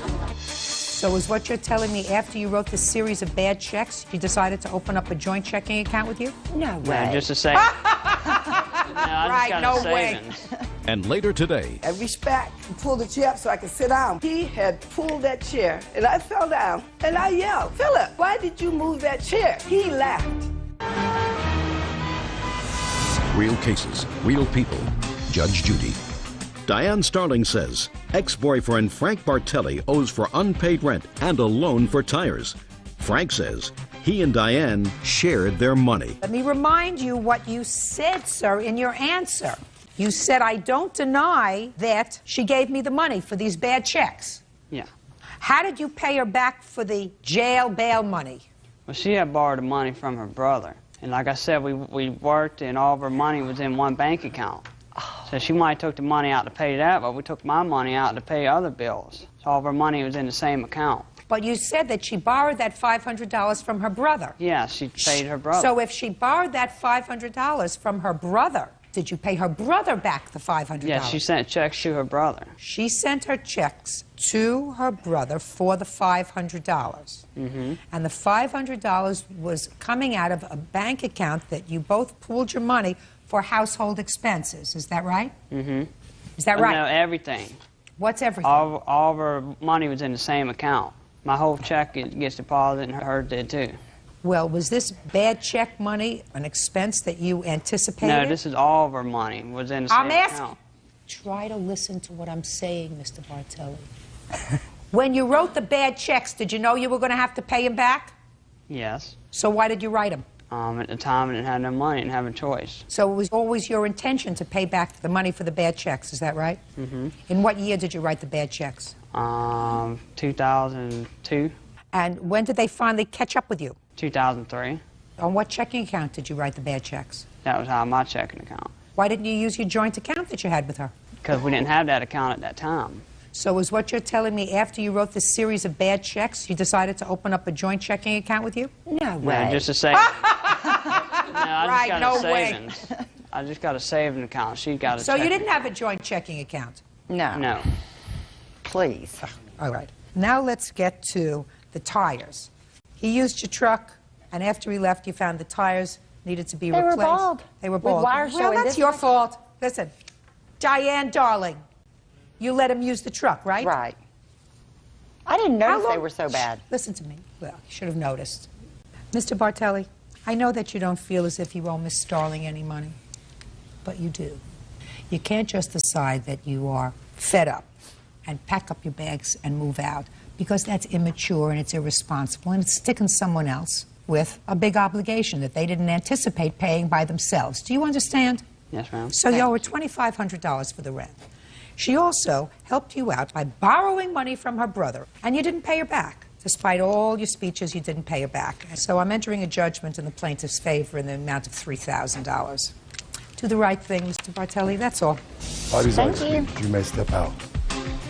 I think it went very well. I'm glad that Mr. Bartelli is being held accountable for what he did to me. She just upset because I left her. Well, I wanted to ask him to step outside, but he was too small. She just left messages begging me to come back, and I wouldn't do it. I missed him. He was a good guy, basically. I hope we could be friends. And now the next case. All parties in the matter of Elliott versus Worsham, step forward, please. Plaintiff Sheila Elliott is suing casino owner Ken Worsham for pain and suffering due to an accident in his casino. Sheila says she fell to the ground when a worker removed a chair from underneath her during a game of Texas Hold'em. Mr. Worsham, do you operate a casino? Is that what you do? Yes. Where is the casino? Sacramento. According to what I've read, Miss Elliott, you were playing some sort of a game, Texas Poker? Texas Hold'em. Texas Hold'em. I'm trying to figure out how this game was played, but I gather that there are 10 players to start with. Is that right, sir?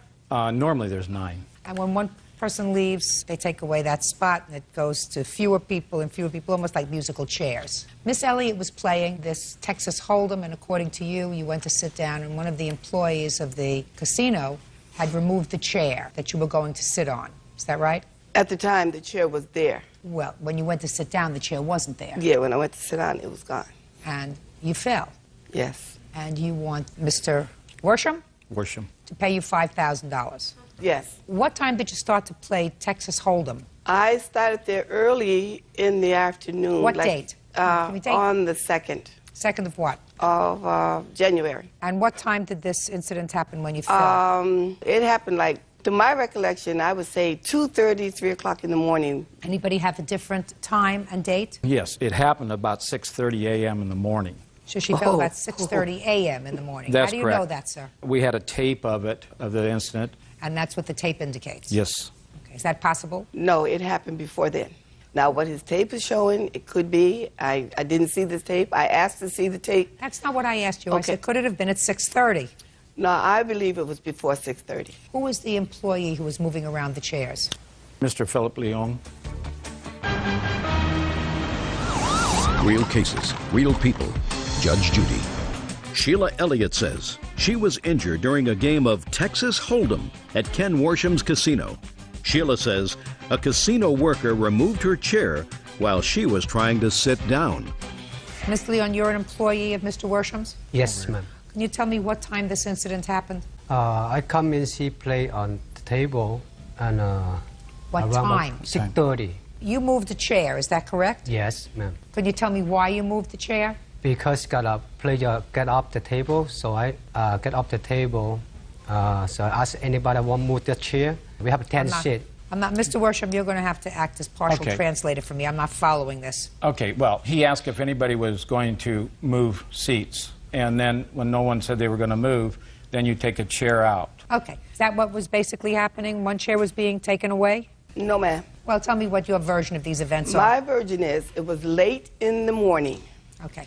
Go ahead. There were approximately about 6 to 7 players at the table, not 10. Okay. And not that many chairs. Okay. So what happened was Philip was reading a book for about maybe 30 to 40 minutes. So when I noticed that it was a few players and I had been sitting in this one particular seat for so long, I looked over at him reading the book. I said, Philip, can I move into that seat?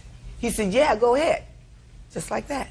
So it was me, a chair, and the third chair, the one I want to move into. So I didn't go behind the chairs. I came in front of the chairs. And I put my hand on the table like you normally do, as I do all the time. I reached back, because the chair, I felt the chair on the calf of my leg. I reached back to pull the chair up so I could sit down. No chair. He had pulled that chair immediately. And I yelled.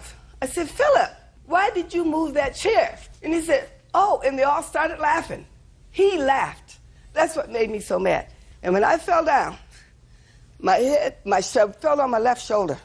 And when I fell down, I felt something like in the back of my neck, back of my head, like, and they was going to pull me up with this arm. And I said, no. Miss Elliott, after you fell down, did you find a chair?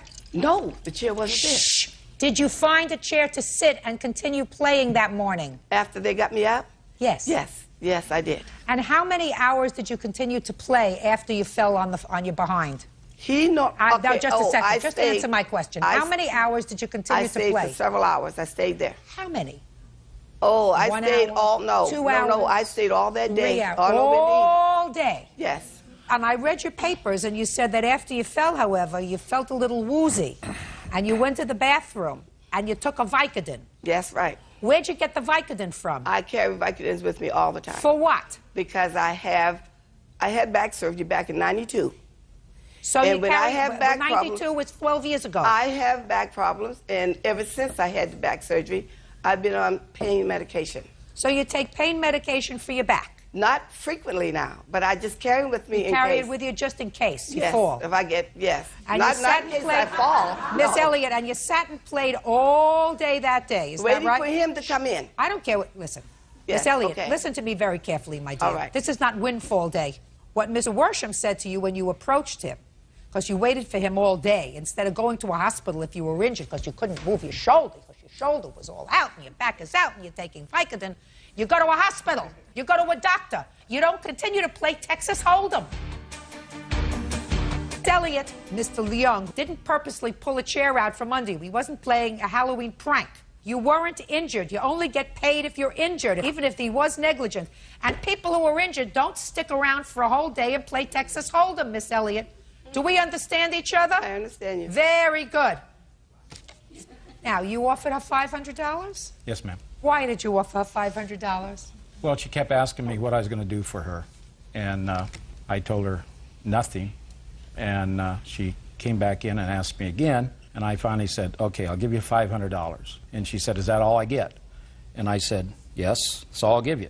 And she left again, went back and played cards. What time was this? Do you recall? This was another day. This was about 3 days later. In fact, I believe it was on a Monday or Tuesday. You mean she came back, her injuries resolved, and she came back 3 days later? Yes. Is that right? I came back to see him, not to play cards. But you did play cards. I wait while I was waiting for him. Yes. Miss Elliott, courts have important business to take care of. It is not the role of courts to allow people to abuse them with nonsense lawsuits.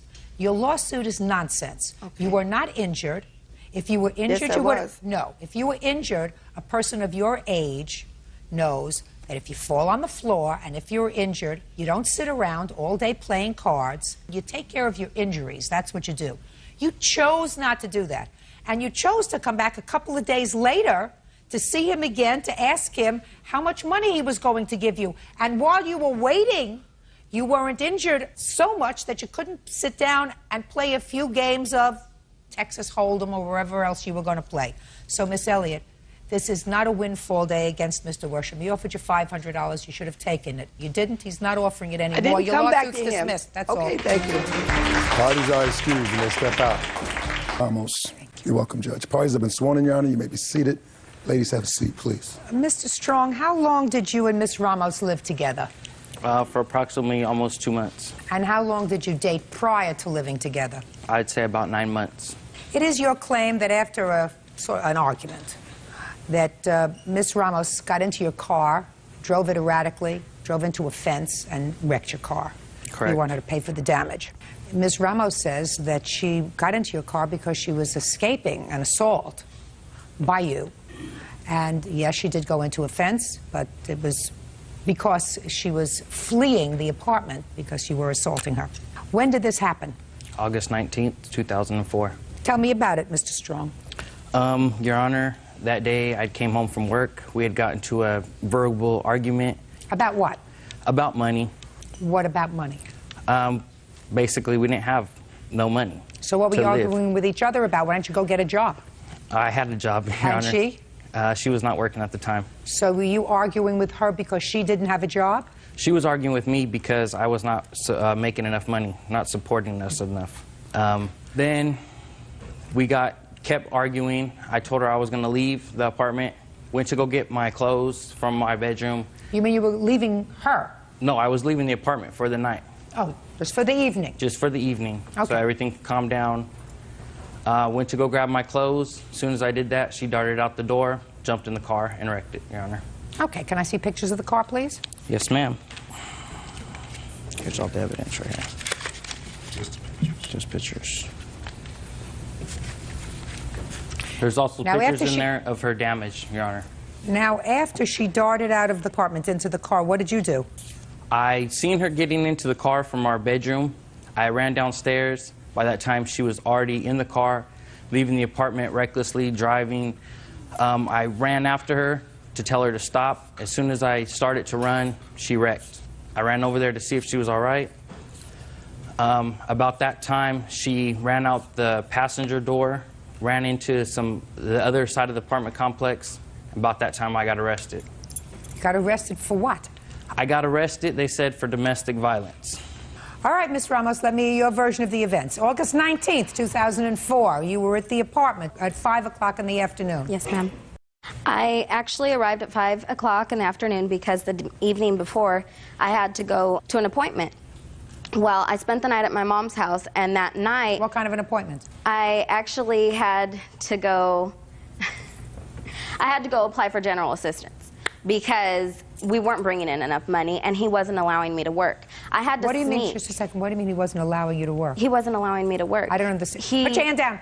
I don't understand that. He wouldn't allow me to go look for a job throughout the day. I would sneak to go look for a job. And when was the last time you were employed?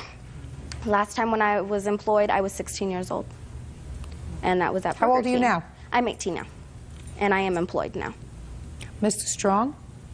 That is incorrect, Your Honor. Okay. I encouraged her numerous times to get a job. Well, tell me about it, Mr. Strong. I even, to the point where I told her I would leave the, I would leave the car keys and everything, even to the point where I told her my mother would take her to go look for a job, Your Honor, while I'm at work. What was the argument about on the 19th of August, Ms. Ramos? By that point, I was just so fed up with barely making ends meet that we had to, penny pinch. We had hardly no food in the fridge, so I said, you know what, I'm going to apply for general assistance. Well, I didn't tell him that. I told my mom that. I went to spend the night at my mom's house that evening, and I didn't ask him or anything. I just packed my stuff up. By the time he got home from work, he said, where are you going? I said, I'm going to my mom's house to spend the night. I have an appointment in the morning.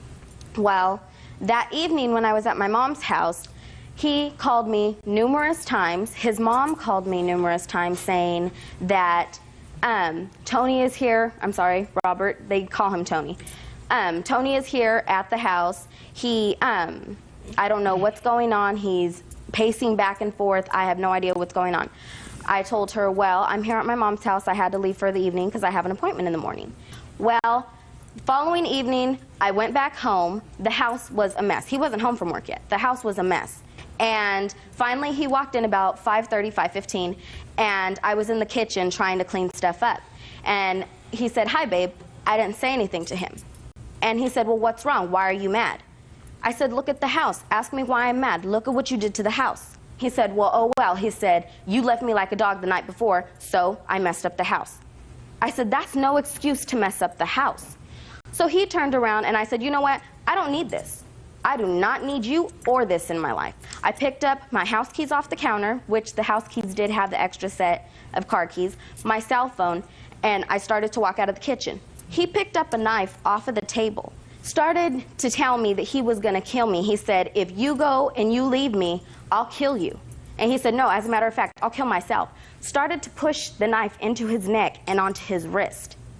At that point, I started screaming, and I was trying to pull it up so it wouldn't puncture him.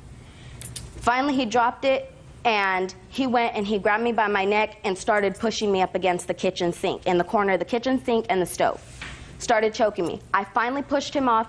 When I pushed him off, he reached in to get a kiss. And I went like that. I said, you passed up that opportunity. And I started walking out of the kitchen.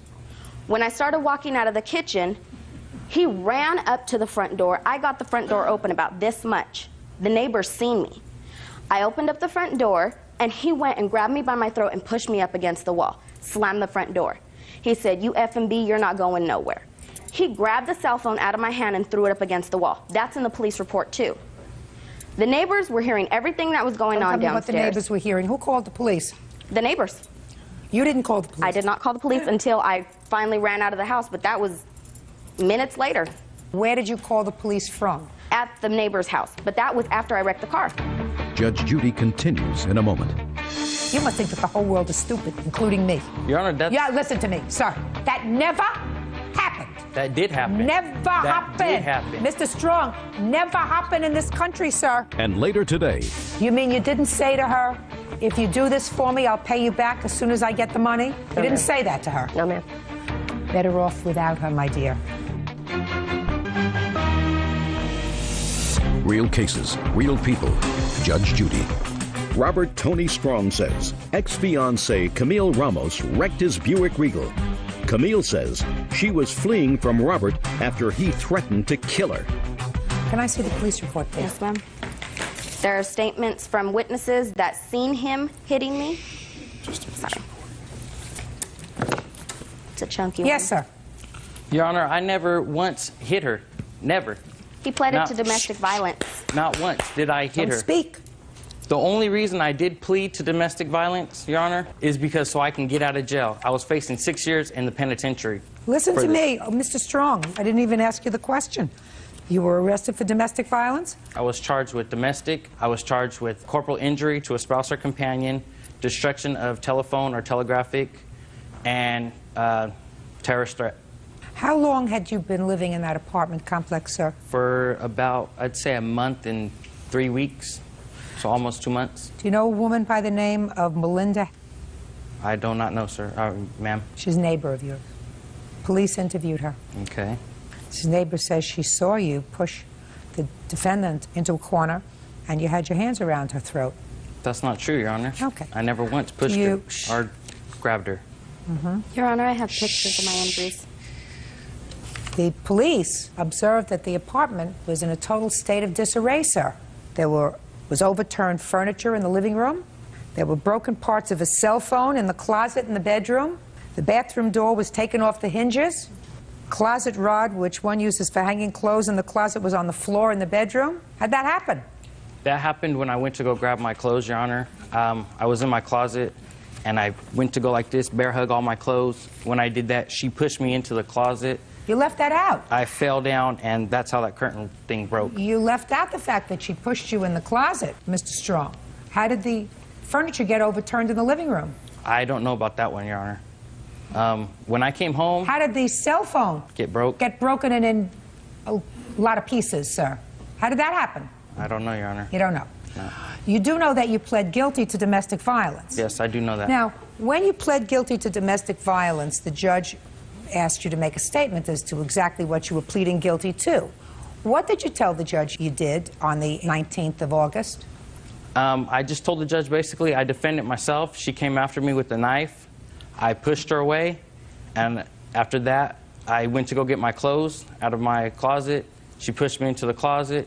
She left, and that's when she jumped in the car, wrecked it, and Mr. I ran Strong, after her. Mr. Strong, there are all different kinds of judges in this country, some brighter than others. None of them would have accepted the plea that you just outlined to me as They a did, plea. Your I'm Honor. speaking as a plea of guilty to domestic violence. Because what you said to me was that you pled guilty, although she was guilty of domestic violence. You must think that the whole world is stupid, including me. Your Honor, that's, Yeah, listen to me, sir. That never happened. that did happen. Never that happened. did happen. Mr. Strong, never happened in this country, sir. Okay. That's Never. That- Excuse me, Your Honor, that's that what is did what he happen. told the judge. I want to tell you something. You're his mother? Yes. Uh-huh. Listen to me. I was, Listen I was to me. in the court when he told the judge, and he's leaving out the fact that he had a cut from her cutting him with Listen the knife. to me very, And very that there are carefully. photos I'm and speaking. bruises My from mouth her. is moving. No jurist in this country would accept a plea as outlined by your son, because what he told me was she came at him with a knife. In response to that, he went to the closet to get his clothes and left. That's what you told me. Correct. Right? The police support her version of the events because they say that the apartment was a disaster, which is what she says in her statement. Not that You were just waiting for her to come home, and you had a discussion about money that escalated into an argument. You never put your hands on her. In addition to that, your statement and your plea to domestic violence totally fall without what I consider any kind of reason or common sense, which leads me to believe that she was escaping from your assault. She was escaping from your assaultive behavior. Put your hand down! And as such, sir, if she was escaping and if she totaled your car because she was trying to get away from you, deal with it. Your case is dismissed. That's all. Thank you, Your Honor. Parties are excused. You may step out. She was planning to leave me and didn't know how to tell me, so that's how she did it. I wasn't planning on leaving him. I was planning on bettering myself. She had another boyfriend on the side. When a lot of people weren't there for me, he was. But in the end, his true colors showed. I am glad it's over, and now I can get on with my life. For all those girls out there who you think that you need help from anyone, you don't need help from no one. You do it on your own, just like I did it, and you'll make it. You'll make it with everything you got. And now the next case. All parties in the matter of Julian versus Hassel, step forward, please. 20-year-old security officer Jennifer Julian and her husband John are suing their former friend, 19-year-old sales clerk Jamie Hassel, for an unpaid loan to retain a lawyer. Jamie says Jennifer gave her the money so she could get custody of her son. Mr. and Mrs. Julian, you claim a loan to the defendant, who used to be a very dear friend of yours. The defendant said this was money that she received from you, was money that was a gift that she needed. She needed it for a lawyer, and there was never any discussion of repayment. How long have you and Mrs. Hassel been friends? We've been friends for about 11 years. And when you gave her money, where did the transfer of the money take place? Actually, we went and got it from the bank. And who's we? Miss Hassel and I walked 22 blocks in downtown Austin to find a bank, because we went to like 3 or 4 different banks before we finally found one that would accept my credit card to get a cash advance. So you took out a cash advance. Now tell me why. Well, she needed the money for a lawyer, and she couldn't get the money for a couple of weeks from her trust fund. What did you need the money for a lawyer for? To get full custody of my son, to have his father sign over his rights. How did you ask Miss Julian or Mr. and Mrs. Julian to help you? Well, John and I never spoke of it, actually. Jennifer had taken me to the lawyer because I had an appointment with him that morning, and after the lawyer told me that he needed a $3,000 retainer, we sat in the room, and my mother and I were discussing it, how we were going to come up with the money, and Jennifer offered. What did she say? She said, well, I can go get it out of the bank. You know, me and her have been friends forever. We've supported each other through anything, and she was there. She's Aunt Jenny to Damien. I don't care if she's Aunt Jenny. I don't care if she's Grandma Jenny. She said to you, I can go get the money out of the bank from a cash advance. Yes, and sir. what did you say? I said, okay, and I went with Just it. okay? Yeah. You didn't say to her, okay, if you do this, I'll pay you back? Well, I mean, I said thank you. I wasn't rude That's about not what I asked you. You mean you didn't say to her, if you do this for me, I'll pay you back as soon as I get the money? You didn't say that to her? No, ma'am. You just thought it was very nice of her to give you $3,000? I mean, that's what we did for each other. We helped each other out through anything. No, $3,000 is not $50. $3,000 is a big chunk of change, especially when she said to you, I don't have the money. I can take a cash advance out on my credit card. Right? Yes, ma'am. Okay. How do you support yourself? I have a part-time job right now. Who supports you totally? I live with my grandmother. Where's your mother live? With me. Okay, let me hear your version of it, Miss Julian.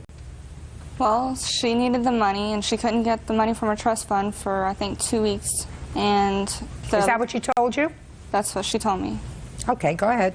So I called my husband, and he said, well, the only way that we'll agree to do this is if she agrees to pay any finance fees, any transaction fees, any fees that come up. And she said? She said, yes, absolutely, I'll pay anything. What happened 2 weeks later? She just told different stories every time I talked to her. So why do you think that you should not pay back Mr. and Mrs. Julian? Because to me, it was never a loan. I mean, if she would have asked me, hey, I need this back, sure. I mean, we could have made some agreement. But she knew at the time I didn't have a job, I was taking care of my baby, and we were there for each other, always. That's how our relationship went. Better off without her, my dear. Not much of a friend. Anything you want to say, Mr. Julian? Just that my wife had called and asked me if it would be okay to take the $3,000 out of the cash advance. When she called you, did she tell you where she was? Yes, I knew where they were before. Because the night before, they told me that this lawyer was going to take it and she could pay him later. I said, that's not going to happen. Lawyers don't work that way. So I was expecting it. Miss Hassel, if you don't do the wrong thing, you don't have to cry. You got to do the right thing. If you borrow something and somebody treats you well and somebody's willing to be supportive, you're supposed to do the right thing. You're supposed to say to Mr. and Mrs. Julian, listen, I can't pay you back all at once. I'll pay you $100 a month, $25 a week. That's all I can afford, but I'm going to do it because I live with my mother and my grandmother. I'm working part-time. I'll work a little bit more part-time so that I can afford to give you $25 a week. $50. $50, however long it takes. You don't try to shirk your responsibility and do the wrong thing with a friend. Judgment for the plaintiff, that's all. Mrs. Yancey, parties have been sworn in. Judge, you may be seated. Ms. Bertolo, according to what I've read, the defendant commissioned you to paint a mural on her bedroom ceiling. Yes. You were supposed to get $2,000 for the project. The defendant was dissatisfied with the job. She didn't pay you the rest and didn't complete the job. You want to be paid. Ms. Yancey said that the job was really not just for one room, but it was a two-project deal for the bedroom and your bathroom, that she gave you the $500. She was dissatisfied with the job. She told you to keep the $500 and not to bother to come back to finish the project. Correct. And she erased the mural. Yes. How did you find her? Actually, she happens to be a friend of mine. Well, she's a client also. And she's in the business. We're in the service business. We're in the beauty business. She's a manicurist. I'm an esthetician. So she's aware of customer service. Listen to me. I asked you how you knew her. Oh, well, in the business. We're in the business. You're an esthetician. You do facials. Yes, I do. You do manicures. I'm a manicurist, yes. How did you find out that she was a painter? I stopped by at the salon where she works at to get a body massage, and there's a mural there. So I'm talking to the girls, and I'm talking to her, and I say, I'd like to have a mural painted in my house. Oh, and then she goes, Laurel is excellent, one of the girls from the salon said. I said, oh, fabulous. You know, I know Laurel. I would love to give her the business. Was the mural that you saw in the salon a mural that was painted by the plaintiff? It was the mural that I would like to have in the bathroom. Now listen to me. Was the mural that you saw in the salon a mural that was painted by the plaintiff? No. Did you ever see any of her work? No. So you hired her without seeing any samples of her work? By referral only, yes. Just answer my question. You hired her without seeing whether or not she could paint? Correctly, yes. Did you tell her what you wanted? Oh, absolutely. I even showed her a picture. Let me see the picture that you showed her. This is the sky, this is the wrought iron, and this is the puffy clouds I wanted.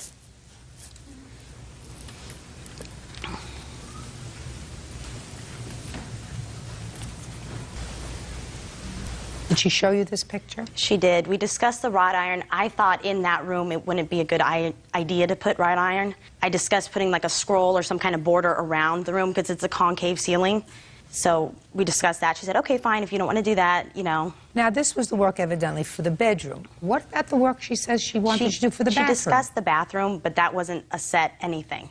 She didn't like a mural actually somebody else did in the bathroom and wanted me to change it. So you already had a mural in the bathroom? That she didn't like. It was unfinished. Why was it unfinished?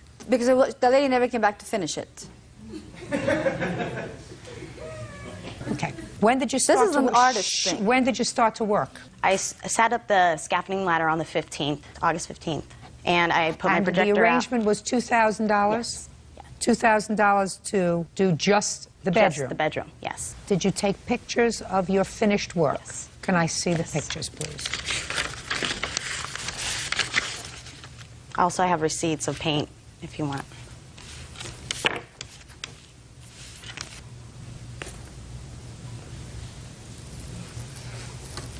Okay. Excuse me? I also have a video I'd like to show you. Just wait a second. Okay. set up your scaffolding on the 15th, and did you start to paint on the 15th? No, I started paint on the 16th. And you painted on the 16th and 17th? And 17th. The 17th, I actually spoke to her in the morning. She was home, and she told me how much she loved it. It was great. She laid on the floor, and she loved it, and she couldn't wait until it was done, and she was extremely excited. What happened by the 17th? I left on the 17th that night, and she wasn't home. She was still at work, and I called her and left her a message, basically if she wanted anything else, just to further the mural. That night she said, oh, I don't know, I still think I want the wrought iron. And so I said, okay, you know, take a couple days, think about it. I'll return on the 22nd, and we'll discuss what you want, and then I'll continue painting. On the 22nd, I called her, and she said, I'm unhappy with your work, I'm not paying you, but was also telling me, I respect you, and I'm going to refer people to you, and la la la. So far, is that the timeline? She came on the 15th, set up the scaffolding. She worked on the 16th and 17th. Correct. And then she called you on the 22nd. That's correct. And what did you tell her on the 22nd? I told her that she could keep the $500. I didn't feel like she did an appropriate job for $2,000, and I didn't want her to come back and do anything else in my house, because obviously the quality of her work wasn't a $2,000 work. And when she says, well, I'll come and fix it for you, how can you fix something that you don't know how to do? Okay. I really did not want to, I want to spare her feelings a little bit. So obviously by telling her, no, that's it, I'm done with you, she should have read me to say, all right. Could you show me the video? Oh, absolutely.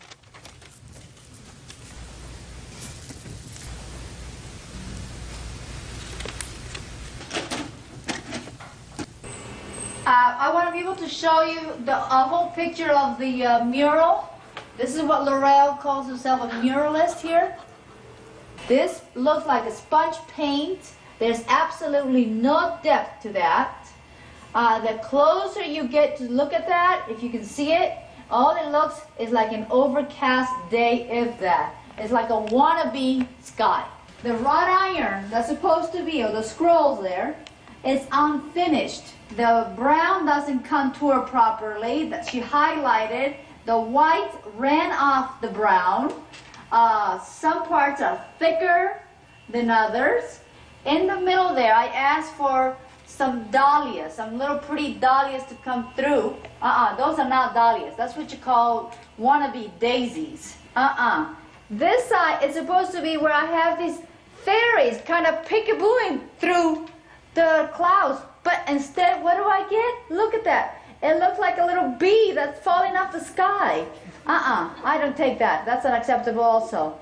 This spider web junk that she drew here, I want to make sure that that gets erased. These unfinished scrolls, same. Look at that. So I have invited Laurel to come in and witness me erasing this mural, and that is to prove to her that it's not that I don't want to pay her the money, it's to show her that her work is unprofessional. Judge Judy continues in a moment. I'd rather have that customer take off than for her to go badmouth me around saying what a lousy facialist I am. I'd rather... She's going to do that anyway. And later today... What did you write about him in your diary? I don't know if I can say it. I've heard everything. Okay, that his sex wasn't the greatest. Well, that would tick him off. Real cases, real people. Judge Judy. Artist Laurel Bertoldo says her former friend, Joanna Yancey, owes for the unpaid balance on a custom mural. Joanna says the mural is hideous. Miss Yancey, how long have you been doing facials? Approximate 14 years. You think that you're a good esthetician? Yes. Let's say you gave somebody a facial and you charged them $100 because it was a deep pore cleaning facial and a whole bunch of other stuff. And they put your fee on their credit card, and then they called the credit card company and put a stop payment on the fee because they said, you know what? I didn't really like this facial. I've had facials that were better. I've gone to people who really gave me a good massage during the facial, you know, who gave me a wonderful mask. I really didn't like her. She didn't shut her mouth for the whole hour that I was sitting there. There were no candles burning. It was not a pleasant experience, so I'm not going to pay her. Not that you didn't get a facial, but she had gotten a nicer facial elsewhere. Do you think that that's reasonable? For me? Yes. For you. Okay, absolutely. You know what? I'd rather have that customer take off. Okay, I wasted maybe an hour of my time than for her to go mouth me around saying what a lousy facialist I am. I'd rather... She's going to do that anyway. She's going to do that anyway, Miss Yancey, and you know exactly what I'm saying. What I'm saying is, when you go to a service provider and you go and get your hair cut and blown dry, and you really don't love the cut, you've had better cuts, and you've had better blow dries, what you do is you don't go back to the same person. You pay for the service. And hopefully when you go to an esthetician or where you go to somebody to get your hair cut, you've had references, you've seen the work that they do, you've spoken to friends, you've said, who did your hair? That looks great. Your skin looks terrific. Who does your facials? So you've gotten not only referrals, but you've seen the work that they do. You decided to pick this lady to do a mural. You had never seen any of her work. You didn't ask to see a portfolio. She said, I paint a mural. Certainly, Miss Yancey, I could not have done what she did. Officer Petrie Hawkinsburg maybe painted a bathroom or a kitchen in his lifetime, and he's a very talented guy. But I doubt whether he could have done what she did on the ceiling. Is that a fair statement? Very fair. So that what she did was unique. Now, it may not have been to your liking. That's your problem. You got to pay her. You want to erase it? You want to spray paint it? You want to turn it into Disney World? That's your prerogative. But you have to pay her. Judgment for the plaintiff in the amount of $1,500. That's all. Parties are excused. You may step out. Art is just a matter of opinion, and I personally will not pay $2,000 for that. It is, like she said, a matter of opinion. I think it's beautiful. She thought she was good. I did offer to go back and make any changes to make her happy. There's no depth to the mural. I think she just wanted to get off cheap. There's supposed to be depth. I'm just really not sure what her deal is. And now the next case. All parties in the matter of Cower versus Cubitt. Step forward, please. 19-year-old student Stephen Cower is suing his ex-girlfriend, 19-year-old sales clerk Kristen Cubitt, for an unpaid loan to buy a motorcycle. Kristen says the money was a gift until Stephen read disparaging comments about him in her diary. Mr. Cower, how long did you date Miss Cubitt before you loaned her this money for a motorcycle? Your Honor, it was about 3.5 years on and off. So you knew her well? Yes, Your Honor. Tell me about this alleged loan for a motorcycle, which Miss Cubitt says is a gift. Your Honor, I loaned her the money because when? Right before I went to training for my 2 weeks in the National Guard, Your Honor. Give me the month, day, and year, and show me the check. August 11th, Your Honor. Of 2004? Yes, Your Honor. And tell me how the loan came about. I was in training down at the National Guard. We had been on and off in our relationship. And she came to me asking that she was going to purchase a bike, a motorcycle, Your Honor. And she asked me, she said she could only get $6,000 from her loaning institute, and she couldn't get the rest of the money, and she needed to pay the full amount in for the bike by the end of the month, Your Honor. That's not true, Your Honor. What does that mean? She needed to pay the whole amount? Your Honor, she told me that the motorcycle place that she was getting the bike from said that she had to have the bike fully paid off by the end of the month. If not, she would lose all the money she had put into it. So when she came to me telling me how much it was, I said, well, I have about $2,800 in my bank account. I will give you what I can because I'm going to college and I don't know what I can give you, though. And so when the time came around and we went to the bank, I took the $2,800 out, and we had an agreement that she would pay me back half of it before my first college payment. How was she supposed to pay you back the half? From what? From working. She was working at Port Stop, Your Honor. According to you, she was supposed to pay you back $1,400 before you went away to school, which was when?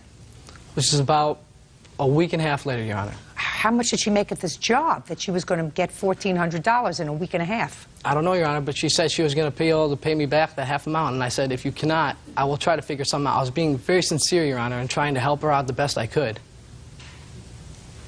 Mr. Cower, if you tell me something that doesn't make sense, I'm going to have a tendency to disbelieve everything that you tell me. Do you understand? Yes, Your Honor.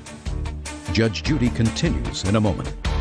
You gave her this money because you loved her. You don't love her anymore? She was my first love, Your Honor. It's still tough to get over it. Put a period, move on. Real cases, real people. Judge Judy. Stephen Cower says ex-girlfriend Kristen Cubitt owes for a loan for a motorcycle. Kristen says Stephen read her diary. Now, you've known this girl, according to you, a year and a half. She had a job where she made how much a week? $150 a week. Doing what? A cashier at a gas station. She made $150 a week. And she says, I don't have all the money that I need for this motorcycle, and I have to pay it all off. You gave her $2,800, and according to you, you had an agreement where she was going to pay you $1,400 back in a week. So my question is, where did you logically think, Mr. Cower, she was going to get that $1,400 from? Your Honor, I probably wasn't thinking right because of my emotions of our relationship. Did he give you $2,800? Yes, ma'am, he did. When? On August 11th. What'd you do with it? He went to his bank and he stated, as long as I have $1,400 in my bank account, I will loan you what I can. He said, I love you. You've done a lot for me. I will give it to you. I said, okay. We went to his bank. He got an official bank check from his bank to Loomis Motorcycle, and he handed them the check. I see that. And then he went, like, probably, I think it was on the 14th, he came into my house while I was showering and read my diary. The next day at work, he gave me my diary back and said that he was breaking up with me because he did not like what he read, and then said that I was going to pay him back or he was going to take me to court. The next day, there's a notice in the mail saying that I'm being sued for $2,800, which I could have swore was a gift. If I had known that I was going to have to pay him back, I would have just tagged it onto my motorcycle loan from my loan company in the first place. Now, Miss Cubitt, just because I'm a woman and curious, what did you write about him in your diary that got him so angry? Bad stuff. Well, I'd like you to tell me, what did you write about him in your diary that got him so angry? I just basically said that I didn't want to be with him, but every time we said we weren't going to get back together, we did, and that I don't know if I can say it. I've heard everything. Okay. That his sex wasn't the greatest. Well, that would tick him off. Right? I imagine it would. Now, what was the date of that entry that he found offensive? What a long month? time ago. A long time ago. Yeah. Months before. Probably 2 or 3 months is when I started the diary. Is that the diary that you Yes. have? Good. Open it up to that page and just tell me when you entered the part of him being a lousy lover. I didn't put a date in it. You didn't put a date in it? No, I didn't date it because it was one of those diaries of you write everything about every boyfriend you've ever had. You put it in there. That's basically a diary about the guys that I have been with, liked, went out with. They're all in here. And did you rate them at all? Everybody's got a little something about how good and bad it was.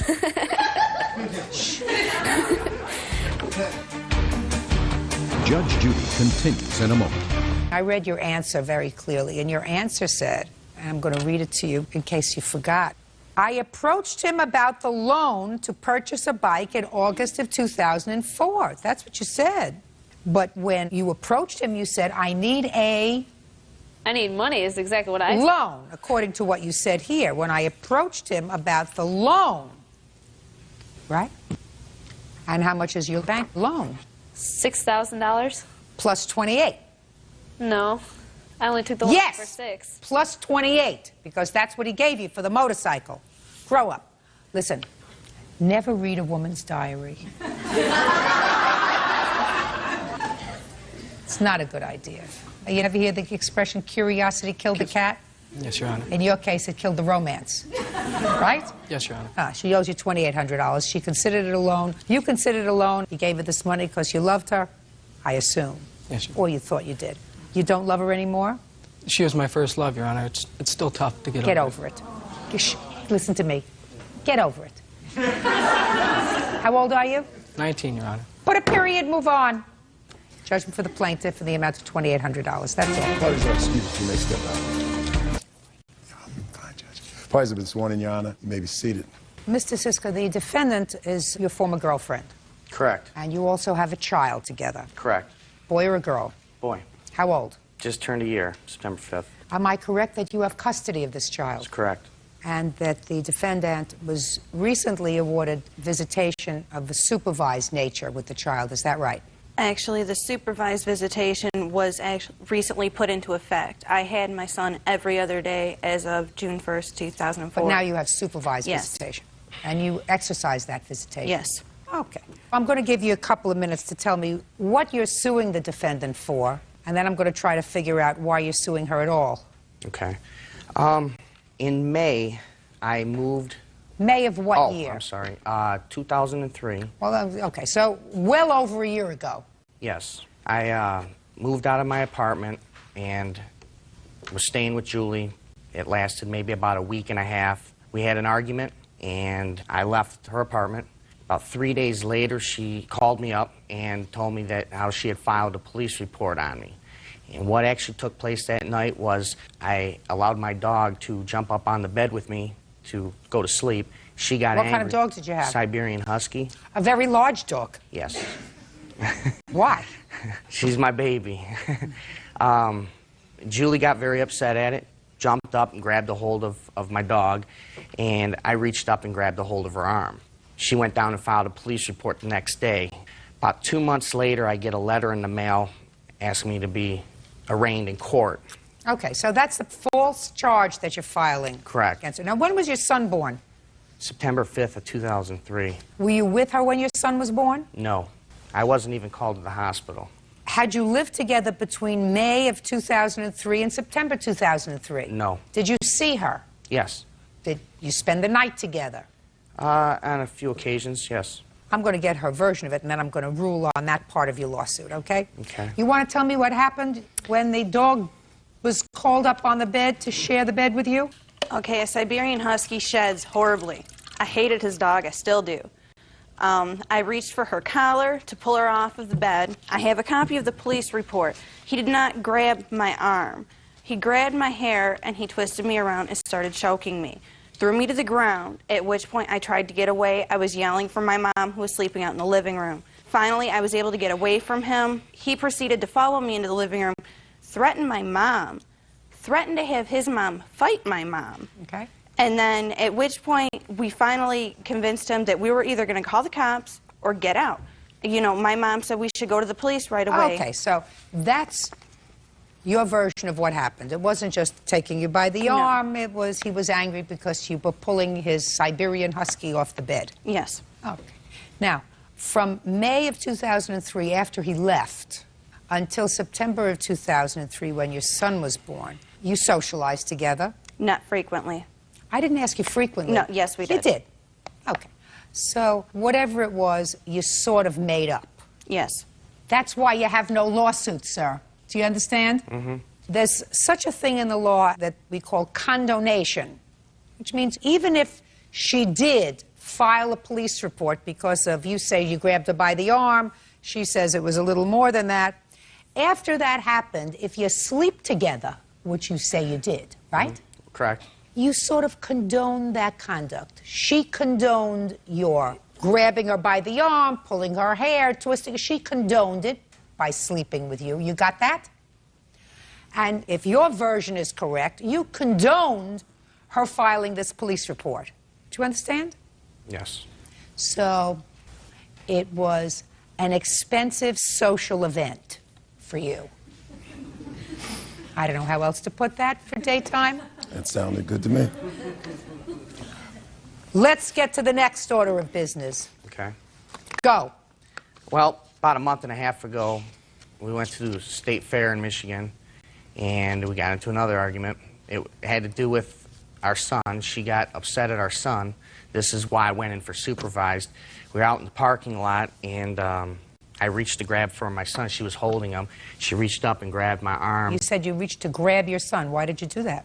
Because we were trying to get him in the car and all that and do the, I says, here, let me see him, like that, and just went, reached up to grab him. She grabbed a hold of my arm and bit it. Did you do that? No, Your Honor. What did you do? No, I'm sorry. I did bite his arm. See? I'm sorry. See? Yes, I should have said that. Okay. Tell me why you bit his arm. Okay, yes, I had gotten upset at my son. Why? He wasn't, he's almost a year old. He was just, I was very tired. He was very tired. He was crying, and it just got to the point, I was like, all right, I put him in a stroller. Scott had him. I was walking ahead of him, trying to cool down. I have a temper. Towards the front of the park, when we were getting near the cars, I picked him up more or less to apologize to him, let him know, hey, Mommy was sorry. Well, what had you done to him that you were apologizing to him for? Nothing. I'd gotten upset. Well, when you got upset... I hadn't done anything physically to my son. Had you yelled at him? No. Well, then what were you, listen, what were you apologizing for? Were you speaking to him harshly because he wasn't behaving, he was probably crying? was. So then you picked him up to tell him that you were sorry for screaming at him because he was probably still crying. No, actually, at that point, he wasn't. He's very temperamental. He can cry at the drop of a hat. But anyways, Scott had no reason to grab Darian to put him into the car because it was my car. I had the keys. So you were fighting over him? More or less, yes. He grabbed me. Yes, and so you bit his arm? Yes. So that's the assault that you are also suing her for, the assault because she bit your arm? That's correct. Listen, how long did you know her before you decided to make this baby together? A few months.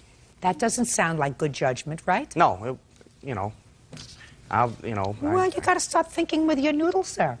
I understand. Right? Yeah, I understand. If you don't think with your noodle, lots of bad things happen. Sometimes you get a baby out of it that's a nice child, but you get a lot of aggravation if you think with other parts of your extremities. Do I make myself clear? Yes, I understand. All right. Judge Judy continues in a moment. She smoked marijuana during the pregnancy and drank. Was the baby born addicted to drugs? And later today, I just found out I have Hodgkin's lymphoma. Why didn't you take her to the doctor? I was sick. Where was the boyfriend? He'd just come home for lunch. Why didn't he take her to the doctor? real cases, real people. Judge Judy. Scott Siska says the mother of his child, 21-year-old Julie Grabarkowitz, owes for biting him on the arm. Julie says Scott wouldn't let go of their son. So, did you receive medical treatment? No, I didn't. I do have some pictures. I'll take a look at the pictures. I'd also like to, if I could, submit some other evidence here as far as the police report showing that I went like 5 times to court on that. I took her to a jury trial because of what happened with that incident. You're talking about in May of 2003? Yes. Listen to me, sir. I believe that you took the case to trial and that eventually the case was dismissed. Is that right? Yes. Fine. I've just explained to you, and I assume you understood, that if you are intimate, don't come to me to complain a year and a half later that she did something wrong because now you're not getting along anymore. Okay. I told you before, sir. Okay. You didn't think with your noodle once. You're right. A month and a half ago when you went to the state fair together. Didn't think with you. If you're going to be the responsible parent, you have to start thinking with your head. No, you're right. Fine. Okay. You can't bite him. I understand. Biting, you have a bad temper, you have to go to anger management if you have a bad temper. It's not that severe. It's very severe, madam, if you are yelling at a year-old child that you don't have custody. Listen to me. He has custody of the child. He says, let's go to the state fair together as a family. A little bit of a mistake, but maybe, you know, under ordinary circumstances, if you're dealing with 2 rational people, that's a nice thing to do. You can't lose your temper because you're tired. You can't lose your temper. And if you do lose your temper, it suggests to me that either there is something clouding your judgment or you need some professional counseling. You have a baby that's a year old, and I assume that you want to be part of this child's life. This is your only child? Yes. The child is with his father?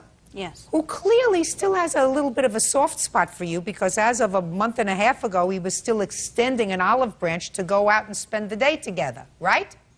Yes. I'm trying to... Trying to work it through. Well, So for if our he's- son's sake, you So know. if he's trying to work it through, I suggest you get a little bit of help. I don't want to work it through with him. Not work it through with him. I'm not talking about working it through with him. I'm talking about working through your temper. Yes, I understand. And your that. other problems that you may have. Meanwhile, sir, how badly were you bitten? Well, I mean, bad enough that, I mean, you could see the marks in my arm. I mean, it was like bruised and, you know, for a couple weeks. Okay. And how much do you think she should compensate you for biting you on the arm? Well, I think I put in there for like $600. It's all the aggravation that I deal with her on a daily basis. This is as not well. going to stop the aggravation. No, I This understand. is not going to stop the only thing that's going to stop the aggravation is if she gets some help. Right, but she won't do that. That's a big mistake. How old are you? 21. You have a drug problem? No. Did you? Yes, I used to. What kind of drugs? I used to do anything and everything. When did you stop?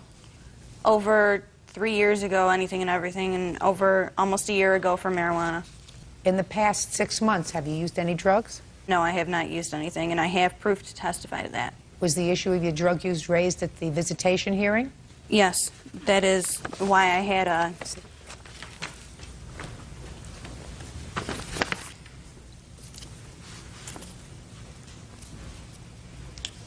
Are you working now, Julie? Yes. Full-time? Yes. Well, this indicates that as of June 4th, the hair follicle test indicated that there were no drugs in our system for a very long time. They redid a drug test because Scott asked for me to go back for an assessment, at which point that was when they decided that I should attend AA-NA meetings. Why? Was it positive? No. Okay. Just because of my history. Your Honor? Okay. What? Here's the assessment. Can I see it, please? Yes. The reason why the full assessment was done, because I was aware of the stuff that she was doing and later found out I actually spoke to the laboratory directly that took the hair sample, and they did tell me that... You can't tell me what the laboratory told you. Was this Okay. the report that you got? Yes. Well, Julie, the report that I'm looking at... Horrible. As far as I'm concerned, it's a positive report for you. There are things that I'm looking at and that I find sort of bode well for your future.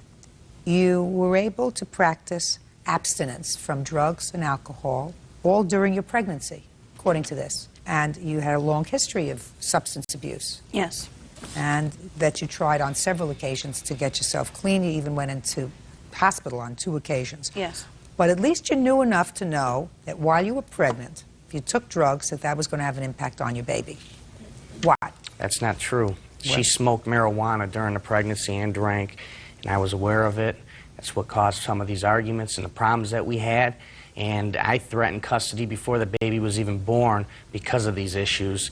You know, I've tried to help the girl as much as I can, you know, because she is still my son's mother. Right, and you picked her. And, you know, the thing is, she doesn't learn. She's tried. You know, the truth of the matter is she's tried. For a young girl, for a baby, really when she was 19 and 20, she's really tried. I'm not giving her any awards for using drugs, but I'm just telling you that this report seems to suggest that she's tried. May not have been totally successful, but she's tried. Was the baby born addicted to drugs?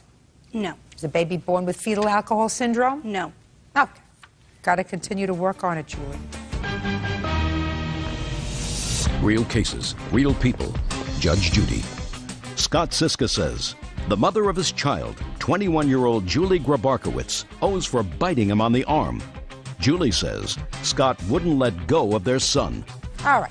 Listen, you can't bite him. And it sounds to me as if you've got a very full plate, sir. You've got a baby to raise. Who helps you raise this baby? My parents. Okay, you living at home? Yeah, I moved back. Okay, so you brought their grandson and also your aggravation home with you. Because I'm sure that your parents at their stage in life didn't anticipate raising a year-old baby. No, they didn't. No. And you work? Yes. So they really take care of him. No, I work from home, so. What kind of work do you do? Internet. What do you mean, internet? Internet jewelry. I sell jewelry. All right. Julie, you got to pay him $50 for biting him. No more biting. Okay. Right? You teach babies no more biting. No more.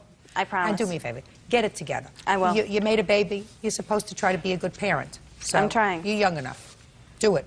That's all. Thank you. Parties are excused. You may step out.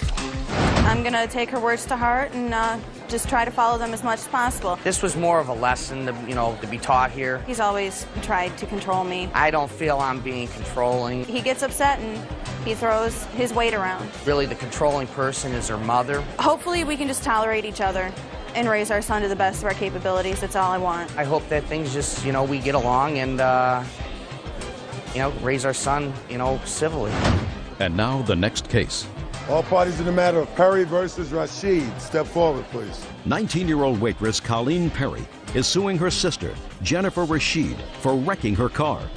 Jennifer says the vehicle had bald tires. Miss Perry, the defendant is your sister. Yes, ma'am. And you're suing her because she borrowed your car and she totaled your car. Yes, so ma'am. you want her to pay for really a new car for you. You didn't have collision insurance on the car.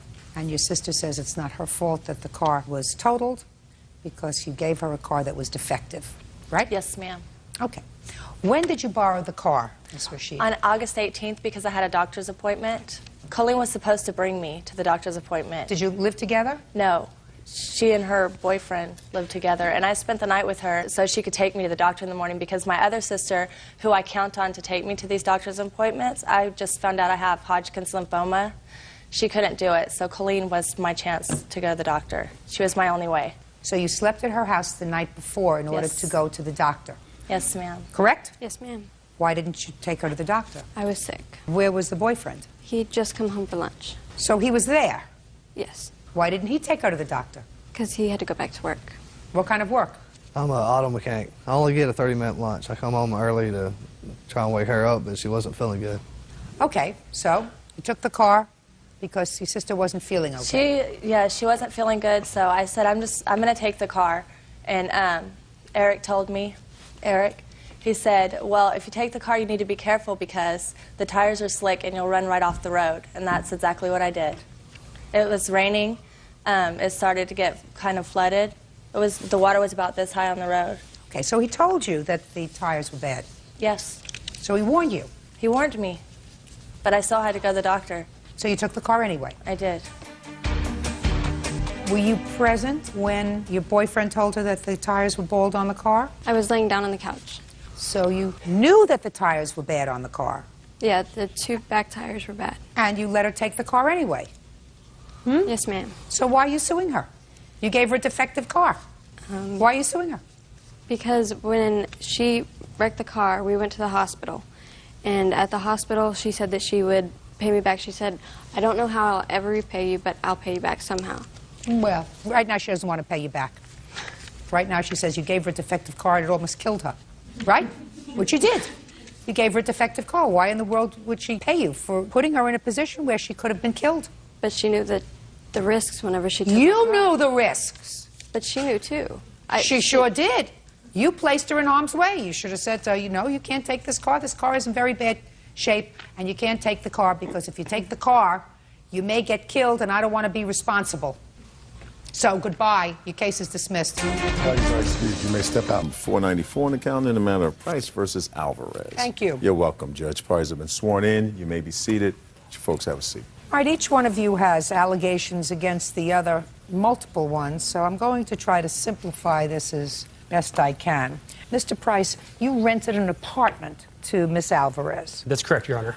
Ultimately had her evicted, according to her, had her evicted. It is your claim that she owes you money. Yes. She owes you money for rent because she gave you a rent check that she ultimately stopped payment on. Correct. That she owes you for damage done to the apartment, which was additional damage that her security deposit did not cover. Correct. And attorney's fees that you spent to get a 30-day notice to quit the premises. Correct. Ms. Alvarez has a counterclaim. She says that you wrongfully evicted her, that she only stayed for a few days the beginning of November, which is why she didn't pay November's rent. And she's counterclaiming in addition for the return of her security deposit and for the illegal eviction. So, when did she move in? Your Honor, Anna Alvarez moved in on 6/3/07. Did she sign a lease? Yes, she did, Your Honor. Do you have a copy of that lease? I do, Your Honor. I'd like to see it.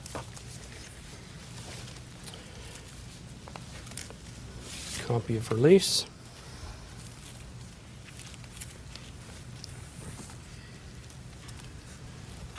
It was a one-year lease, Your Honor. All right, so this lease was for Anna, Vanessa, and Alex Alvarez. Yes. Who is that? That's your husband? No, my daughter Vanessa and my daughter Alex. Okay, Anna, Vanessa, and Alex Alvarez. That's all. Just the three of you? Yes. $1,400 a month rent and $1,000 security deposit. The term of the lease was 1 year. Fine. When did you serve Miss Alvarez with a notice to quit the premises? I served Mrs. Alvarez. That would be 9/25/07. That was just a few months into the lease. 4 months into the lease, I was receiving complaints from both neighbors on each side. That's hearsay, sir. Did you go to housing court to have her evicted? No, I did not, Your Honor. What is the procedure in this jurisdiction? You serve her a 30-day notice to leave the premises. It wasn't a 30-day, it was a 3-day notice, Your Honor. 3-day?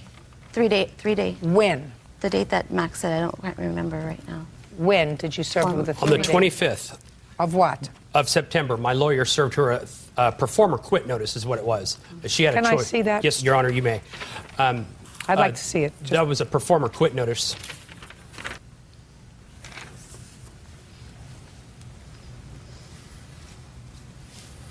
For being wrongfully accused, Your Honor. So you understood, Miss Alvarez, that if you didn't leave the premises, he was going to start eviction proceedings against you. Yes. You understood that? I did understand. Fine. So that you didn't have her evicted, but you notified her September 25th that if she didn't leave within 3 days, you would, in all probability, initiate eviction proceedings against her, which you never did.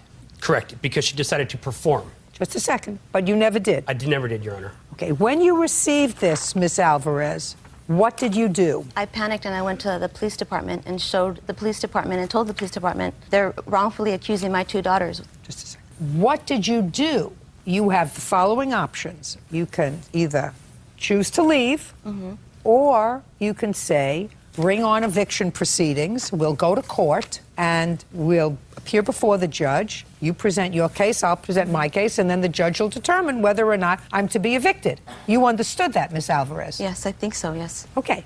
At some point, you chose to leave. At some point, you chose to leave rather than having him start formal eviction proceedings. I didn't leave till November 3, 2008. I stood there and paid my rent month to month and did all that. But you chose to leave rather than to have eviction proceedings start. Is that correct? No, Your Honor, that's not correct. Well, it was correct, Miss Alvarez, because you have the two choices. Either you say, listen, you don't have a case against me. We didn't do anything wrong. Right. And therefore, if you want to evict me, go to court. Okay, yes. And have me evicted. That's correct, Your Honor, yes. This just says to you, if you don't leave on your own, I may start eviction proceedings and you will be responsible for the costs of the eviction proceedings, my attorney's When I spoke fees. to Max about that paperwork, he told me, rip it up. I jumped the gun. It was my mistake. The neighbor wrongly accused your 2 daughters. It wasn't them. Don't worry about it, Anna. Just throw it in the trash. Don't worry about it. So I said, phew. Okay, I'm relieved. Did you have that fine. conversation with her? I did not, Your Honor. Yes, he did, Your Honor. Then why did you move? I didn't move November of 25th, 2007. When did you move? November 3rd, 2008. Oh, you left November 2008. Of 8. A year later? Yes, because he told me to rip it up. So now you ripped it up. Right. And we went on living. Let's say, and he didn't pursue the No, matter. nothing, not at all. Okay, now I therefore understand. took my Just a daughters second. to his neighbor. Just a second. You moved out November 3rd, 2008, and never signed another lease, correct? So that you were now living as a month-to-month tenant. Yes. Am I he correct, made an Mr. Price? Amendment to the lease. Shh. You never signed another lease, correct? Ms. Alvarez? No.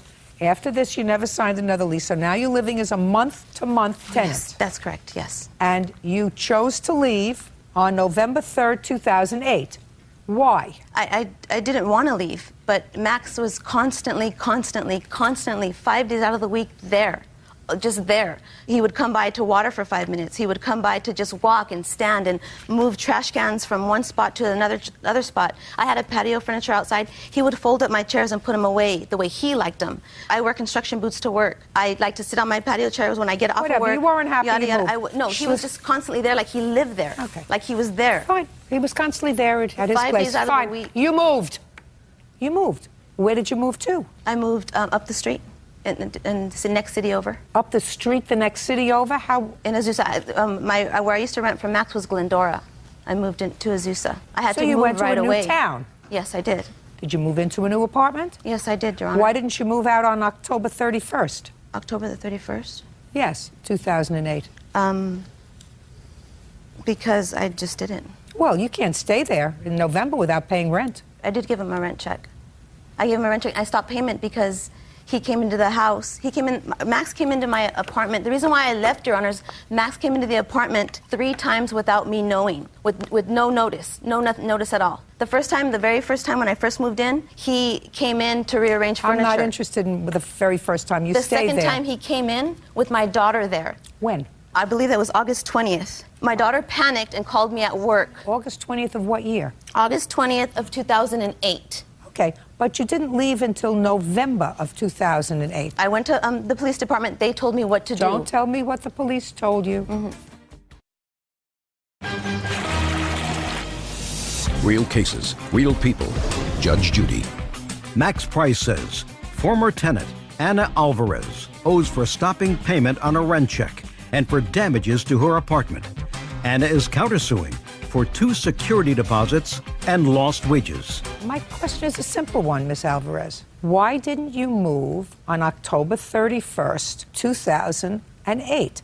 Then there wouldn't be an issue about November's rent. You owe him for November's rent. You were there in November. I was there in November for 3 days, Your I Honor. don't care whether you were there for an hour in November. My question to you is a simple one, Miss Alvarez. You moved to a new town. Why didn't you move on October 31st? There's a simple answer for it. I gave him a 30-day notice. I let him know that there was a check there from October the 15th to November 15th. That was when I was going to leave. He proceeded to come over, October come in. 15th to November 15th. Is that when you paid rent? From the 15th to the 15th? Yes. Is that right? No. November. I paid rent from November 1st to November 15th. I gave him a $735 check. Okay, so you paid him for the first half of the month. Yes, I did, Your Honor. And then you canceled that check. Yes, I did, Your Honor. Because he came into my apartment again without me knowing. When? That was November the 3rd. November the 3rd, I got a message from him saying I went into your apartment again without me knowing. I was still there. We were still moving out. What did he go into the apartment for? What Same reason why he went into the apartment the other 2 times. I have no idea. On August the 20th, I was working on the unit up in front. There's 2 units on one property. Working on the unit up in front, walked down the little parkway to get something from the back, and I noticed a stool outside of a bedroom window with that window broken with the window broken. It wasn't broken. It was. Don't. I gave you a chance. He didn't interrupt you. The window was broken, and it looked like somebody had broken into the unit. I went around to the back as where I was heading. I knocked on the door, knocked on the door. Her daughter, Alex Alvarez, who's 16 years old, said, "Come in." She did not say that. I don't want you to speak. I said, "Alex, are you okay?" I said, "There's a chair on the outside of the bedroom window, and there is a broken window in your mom's bedroom. Is everything okay?" She said, "Yes, everything is fine." I said, "I need to enter the property because I need to fix this broken window." Do you have any receipt from the broken window? Yes, Your Honor, I do. I'd like to see it, please. I have a tape recorder, Your Honor, that I want you to hear his message on my voicemail. I only have one. I have 23 of them of harassment, Your Honor. Put it down. Okay. It's not a difficult case, Miss Alvarez.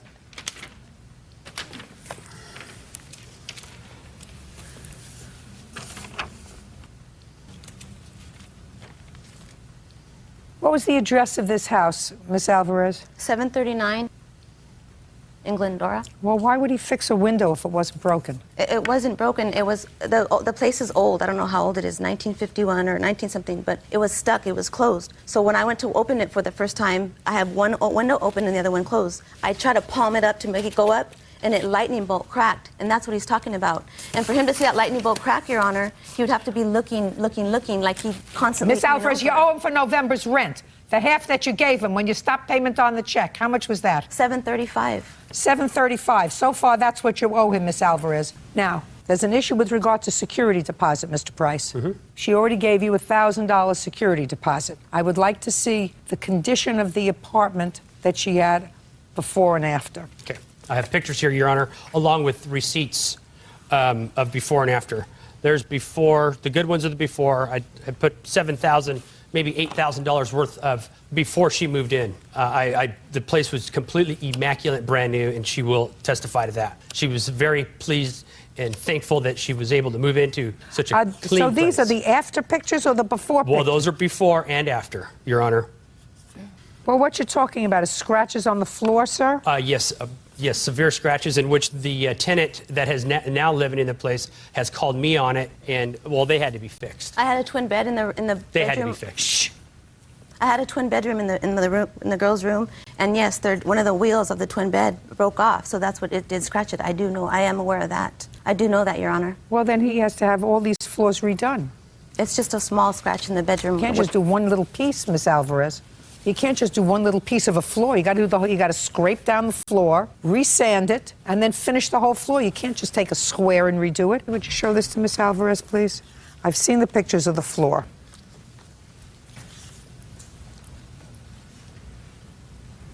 What is this? This is the front. What is this? This is the front door? I don't know where the It looks like a door to me. This can't be the front door because the front door didn't have that. I have my pictures also. I'd like to see them. I don't know what door. I don't know where that's from, Your Honor. Okay. My pictures aren't that good. You took these pictures, Miss Alvarez, when you moved out? Yes, I did, Your Honor. It doesn't look terrible. How much is it going to cost you to fix the floor, Mr. Price? I have a receipt here, Your Honor. It cost me $980 to have them redone. That's the living room and 2 bedrooms.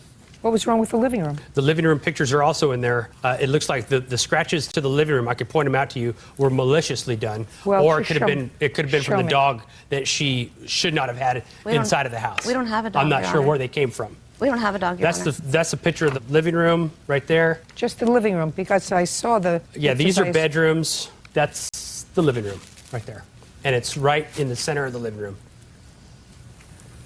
And you are absolutely correct. I tried to ask my hardwood floor guy if we could just kind of patch this up, and he said absolutely not. So this is the living room? That is the living room, and the other ones are the bedrooms. Okay, so it cost you $980 to That's take care correct. of the floors. What else? Well, you got the laundry room. You have pictures of the laundry room, damage to the walls. That had to be fixed. That was part of them. The laundry room.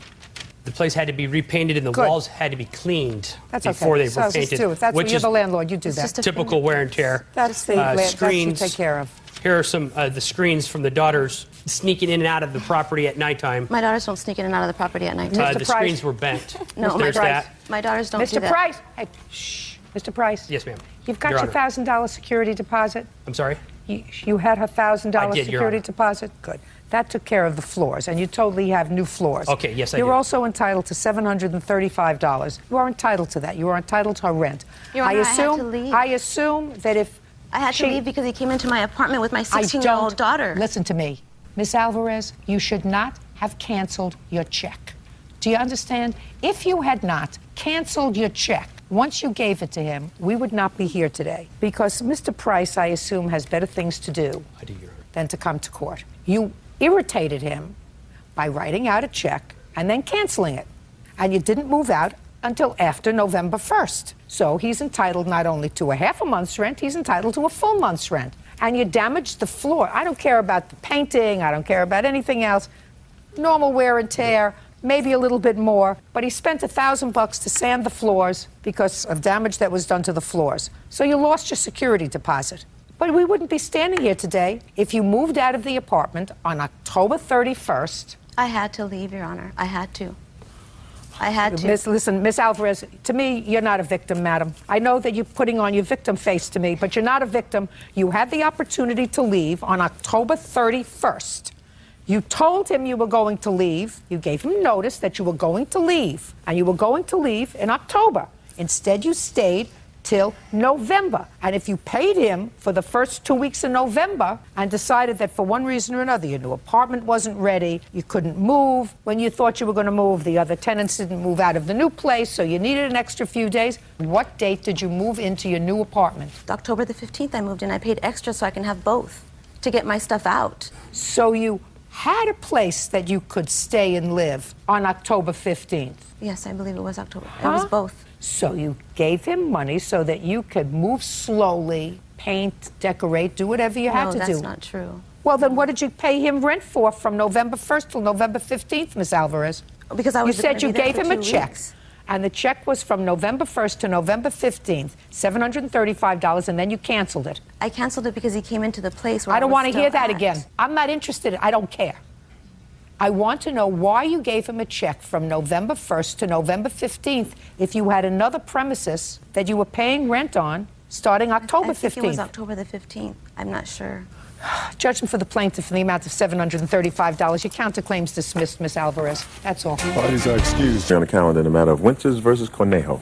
Thank you. You're welcome, Judge. Parties have been sworn in. You may be seated. Gentlemen, have a seat, please. Mr. Winters, you and the defendant were in a relationship for a couple of years, according to what I've read, lived together, and then the relationship ended, unfortunately, unamicably. It is your claim that you loaned the defendant some money to buy a truck. Yes, ma'am. And then it is your claim that he assaulted you. Yes, ma'am. The defendant says that he paid for the truck through services. Correct. Took care of your home, took care of things for the 2 years that you lived together, also paid money towards your mortgage every month that should be counted towards the truck debt. And this truck debt came about as a result of a loan that he had with someone else that he had been involved with. And when the two of you became involved, you said you don't want any strings attached, so you paid off the truck loan to the other person, thereby making him only beholden to you for this debt. Yes, ma'am. Your Honor, when I met Alan, he offered, and that was his idea. He said, Rolando, I can help you with this. As long as you take care of the chihuahuas, help me remodeling the house, because... Just a second. How much did you pay for the truck? I paid $7,538 for the truck. And how much did the defendant pay you back? He, on June 1st, he gave me a check for $3,000. What was the $3,000 for, sir? For the truck. Fine. Leaving a balance of $4,538. Because if he told you to take care of the chihuahuas in exchange for the truck, you wouldn't have given him $3,000, right? Right. It's going to be like shooting fish in a barrel. Just thinking that's a lot of chihuahuas. Your Honor. What? He also said, if you help me to remodel the house, that would contribute towards the loan. So in my mind, I always understood that, okay, I'm going to take care of the chihuahuas, I'm going to help in remodeling the house. Just forget the chihuahuas. What did you do to remodel the house? We demolished the back of the house. That was hours of labor. And I also helped him to title a new bathroom and kitchen. How many hours of labor did you put in the back? Well, throughout the 2 years, I would say more than 100 hours. Yes. Originally, there were two loans. And last Tuesday, we went to small claims court in Utah, and he was given financial credit for the work that he did on my house. Really? Yes, ma'am. And I have evidence to prove that. Okay, so that was one loan, but you've already resolved the issue, therefore, Yes, ma'am. with regard to any work that he may have done to pay down a loan. Yes, ma'am. So why are you bringing it up again? You only get credit for the work once, sir. I don't know. He's the one that is doing all this right now. And we had a fight the last time, and... You can only bring up the work once. Now, you want to go into this assault, sir? Yes, ma'am. On December 1st, 2006, I was having friends over for dinner. I was having Mike and another friend over for dinner. Mike is my witness. Mr. Winters, this assault happened December 1st, 2006. Yes, ma'am. When did you and the defendant separate? In July of 2006. Your Honor? In July, shh, put your hand down, you'll have a chance. So this assault allegedly happened after you separated? Yes, ma'am. We remained friends. Fine. December 1st, 2006. I'll hear you. Okay. He dropped the dogs off because he provided dog care for me. But the chihuahuas were owned by both of us. So he came over at 1 o'clock in the afternoon, dropped the dogs off, went up to a job interview, came back to my house at 3 o'clock in the afternoon, and we were talking, and I asked him if he was drunk. And he said, no, I'm tired. I haven't been drinking. I knew that he had been drinking, so we went to get groceries because he was cooking Costa Rican dinner for our guests. And on the way to the grocery store, I told him, I said, Rolando, I know you're drunk, and I know you lied to me about it. You don't need to lie to me about being drunk. I knew he was going through a hard time or whatever. So when we got back to the house, it escalated into an argument, and he started to approach me. And the police had already been involved once before, and so I put up my hand and I stopped him. I said, don't come near me. If you come any closer to me, I'm going to call the police. You know that you'll be arrested immediately. So he didn't, and then I said, I want you to leave my house. You're not to stay here for dinner. I don't want this argument to happen in front of friends. And he refused to leave, so he sat on my couch for hours. He said nothing. So I sat on a chair opposite him, and I was reading or whatever. And all of a sudden, he just pops up, and he's very animated, and he said, okay, we need to cook dinner. This was a few hours later. So he starts cooking dinner, and I go in the kitchen, and I'm chopping things up for him. And I told him, I said, you have to promise me that you will not drink anymore tonight, and that you will not argue with me or bring up an argument while my friends are here. And he promised. So Mike and my other friend came to the house, and Rolando was very animated. He was a very gracious host. His dinner was delicious, and we had a really nice dinner. Well, after dinner, we were playing a game called Shut the Box, and it requires each player to have 10 $1 bills. I knew Rolando did not have that money, so I offered to give him 10 $1 bills earlier, and that's one thing that caused an argument earlier because of the money issue. So we were in the front room, and he would come in and out, and he was very pensive, and he would sit and watch us, and then he would disappear. The game becomes very, very rambunctious. We were screaming and yelling and having a good time and laughing. And we were also drinking cocktails. And the next thing we know, Rolando showed up in the living room wearing nothing but my bathrobe. He had gone into my bedroom and taken off all his clothes, and he had his underwear and my bathrobe on. And he came in immediately, started verbally attacking me, and Mike and I watched him, and we didn't comment. We said nothing. My other friend is a person that I also used to date, and so Rolando started to argue with him, and my other friend started to defend me. After a while of hearing Mr. Conejo just scream and yell, the three of us went into the kitchen to get away from him. And so... And left him? Yes, ma'am, in the living room. He followed us into the kitchen. He picked up a glass of water, and he went to throw the water on me, but he hit my other friend, who's not here today. And then before I knew it, he was just hitting me in the face. And I have pictures of my face I'd like to see to show.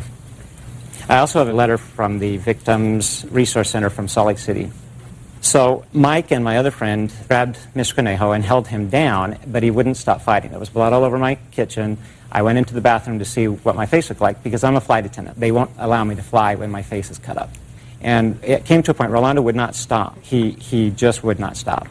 And so my friend picked him up physically and threw him off my front porch. He landed in a pile in the snow.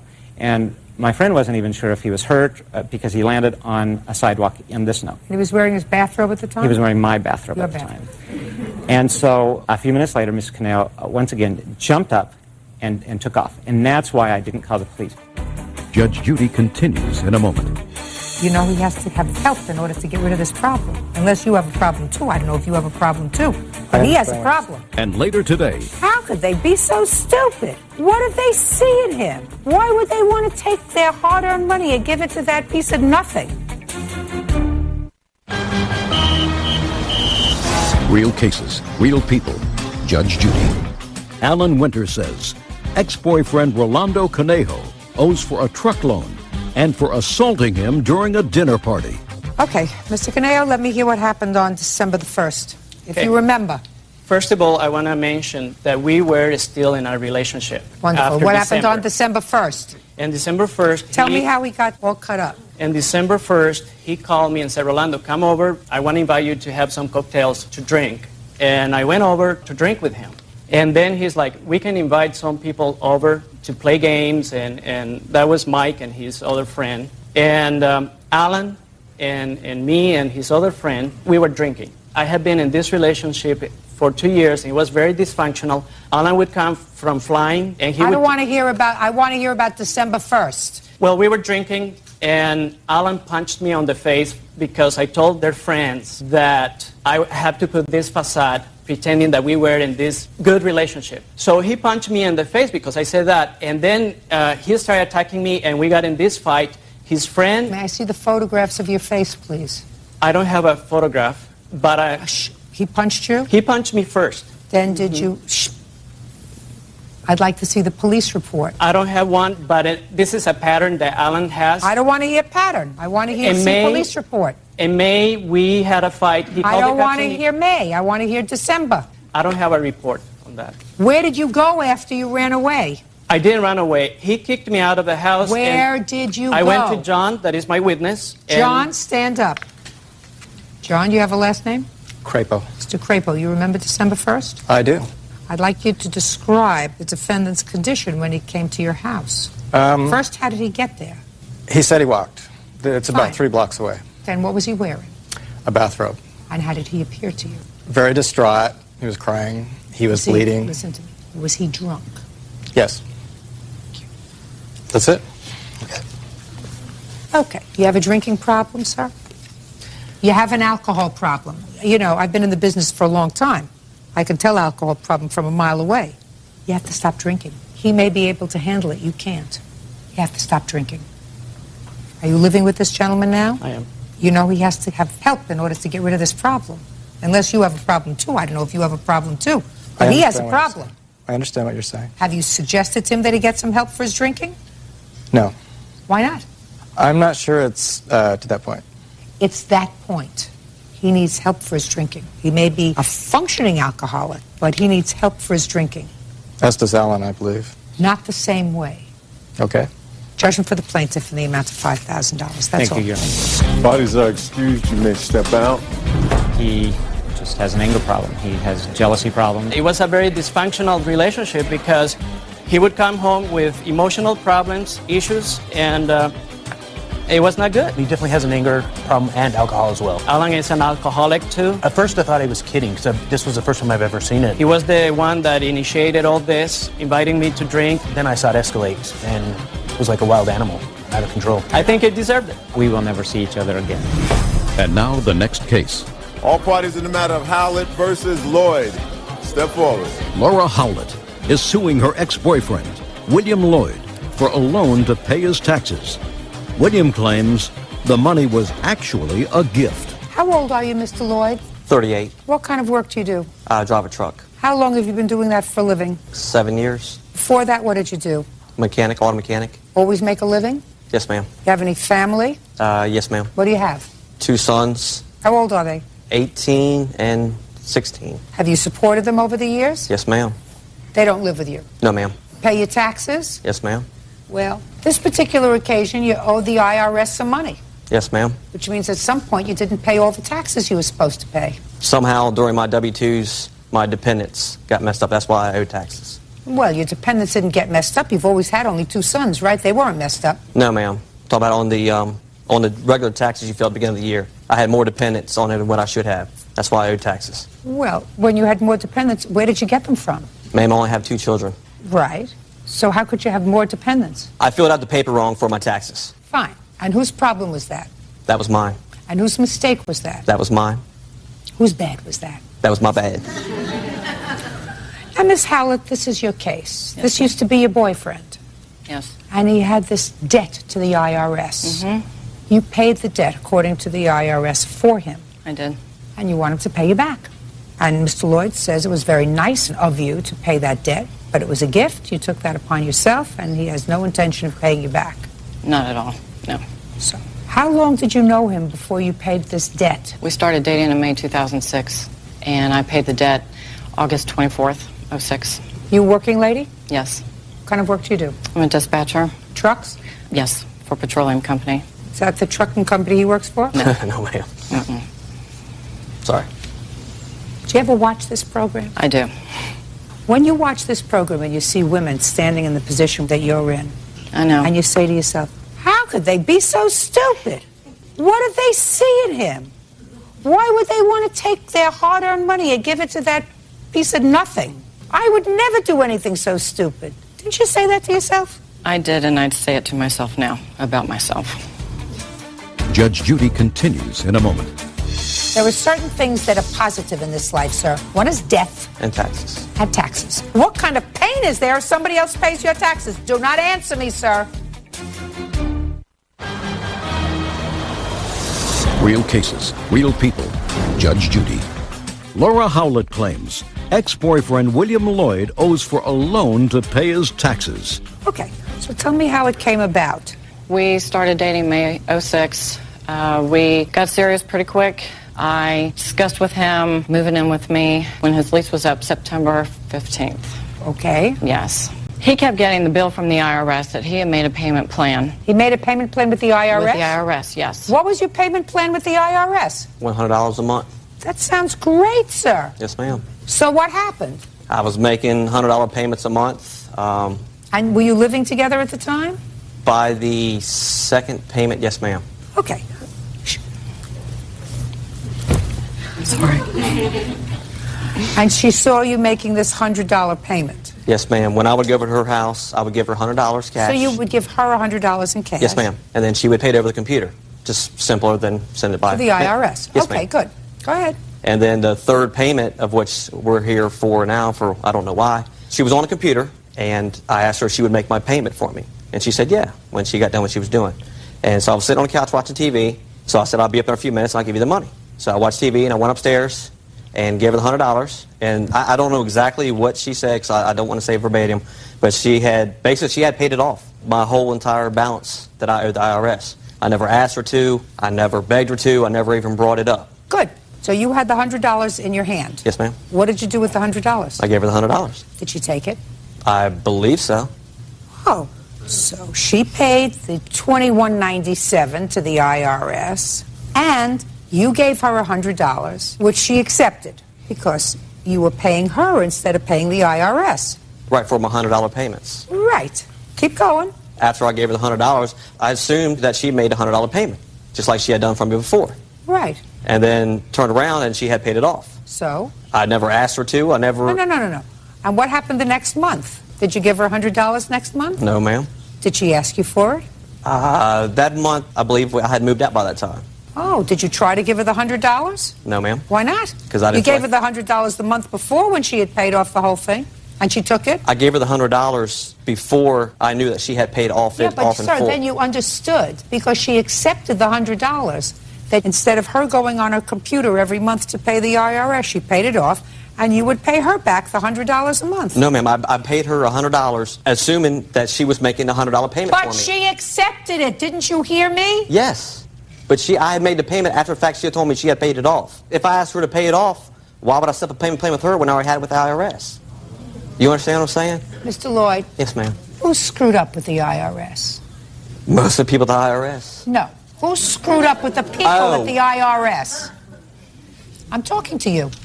Who screwed up with the IRS? Say, I did, Your Honor. As far as making these payments? Who screwed up with the IRS? And I did, Your Honor. That's right. And who owed the IRS money? I did at the time. And who was it that spent the money that they didn't pay in taxes that they should have? Who would that be? That would be me. Pay your own taxes. Judge Judy continues in a moment. Are you the victim of an assault? Go to judgejudy.com or call 1-888-800-JUDY. Mr. Lloyd. Yes, ma'am. You do a crime, you pay your own penalty. You owe the IRS money. There are certain things that are positive in this life, sir. One is death. And taxes. And taxes. Everybody has to pay them. What kind of pain is there if somebody else pays your taxes? Do not answer me, sir. If you get away without paying your taxes, sir, by saying, well, she paid it off, so I don't have to pay the IRS back $100 a month until they're all paid off, what lesson does that teach you? What lesson does that teach you? That you shouldn't let nobody else try to do a favor for you and pay your own bills. I never asked her to do this. Are you paying careful attention to me, Yes, Mr. ma'am, I am. Lloyd? You don't ask somebody to do your prison time for you, and you don't ask somebody else to pay your taxes for you. And if they do so because you had a payment plan with the IRS, and somebody says, look, I'm going to be a nice person, instead of us going through this drill every month, you give me the $100, which she took, clearly, when she paid off the whole bill, in anticipation of every month you paying her $100. Instead, you moved out. You owe $2,097 because you paid the $100. Goodbye. Listen to me. Watch better next time. I will. Thank you. Parties are excused. You may step out. Judge Judy continues in a moment. And on the next Judge Judy. After a bad breakup, she left town. I moved back to Florida, in the apartments in Texas. And that's when he made his move. You said I'm moving out, and then you moved back without telling her. But you let her pay the rest of the rent. In the matter of Gonzalez versus Espinal. Parties have been sworn in, Judge. You may be seated. Ma'am, have a seat, please. Ms. Gonzalez, the defendant is your former live-in boyfriend. Yes. Shared an apartment together, and it is your claim that when he moved out, after he assaulted you, he owed you for rent and bills and damage to the apartment that was caused during the course of this assault. You also want to be compensated for the assault. Yes. The defendant says that he was paid up as far as his rent is concerned at the time that he moved, that you caused the altercation, and that as a matter of fact, it was you who assaulted him. That's your defense. Yes. Okay. When did you move in together? August. August of 2001? Yes. What date? August 4th. Is that when you moved in, sir? Yes, ma'am. When did you move out? At the beginning of November, the end of October. Is that correct? He didn't sleep October 31st, but he moved all his stuff November 1st. But he still has some stuff in my apartment. All right, so he was out the end of October. Yes. So August, September, and October, 3 months. Yes. One of the things you're suing him for is rent. How much was he supposed to pay? Before when we signed the lease, it was supposed to be, it's 3 of us living there. His cousin also lives there. It was supposed to be the rent split into 3 and the utilities between us 2. But after we signed the lease and I gave him the check for the first month's rent and the deposit, he said, that his cousin was only going to pay $400 because he's only living in a room, that the rest of the rent we will have to split it in half. And that wasn't the arrangement. How many people signed the lease? 3 of us. What months do you claim he owes you rent for? I say November because he only gave me 2 weeks notice that he was going to move out in October. So what you're suing for is November's rent because he didn't give you notice. Is that what you're saying? Yes, but he didn't. It was supposed to be the deposit and the 1 month's rent was supposed to be 50-50. I gave him the check and he only gave me $1,000 towards it, so he owes me $300. For what? Because it was supposed to be $1,300 and $1,300. Are you still living in the apartment? Yes, I am. Who else is living in the apartment? His cousin and his cousin's girlfriend. So there are 3 people living there now? Yes. The cousin remained? Yes, but he And only... the girlfriend moved in? Mm-hmm. So make them pay the security deposit? No. What? No, I'll tell you yes. Don't tell me no. No, I'm just saying that it was our agreement between us 2. And his when cousin everything was still fine? pays no, but his cousin still only pays $400. No utilities, no nothing. Because that was the agreement that he Get had. him out. Get him out. What about the girlfriend? What does she pay? She doesn't pay anything. What'd you let him move in for? I didn't let her. She came in one time and she never left afterwards. Call the police. Have him removed.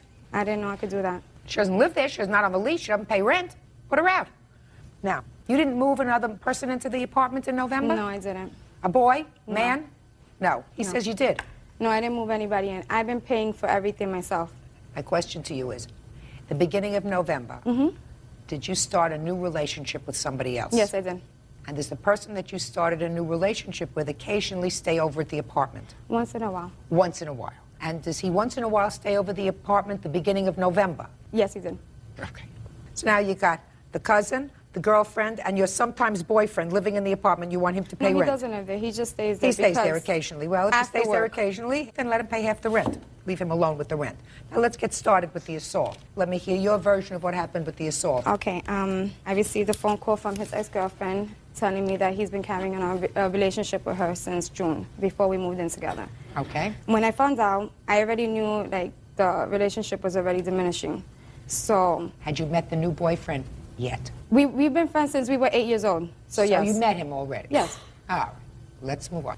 So you got a call I've from the known him girlfriend. since I was Miss young. Gonzalez, you got a call from the girlfriend, and then Yes. what happened? Then And you got a call from the girlfriend. She was just telling me a lot of things, and it hurt me, but it wasn't surprising to me.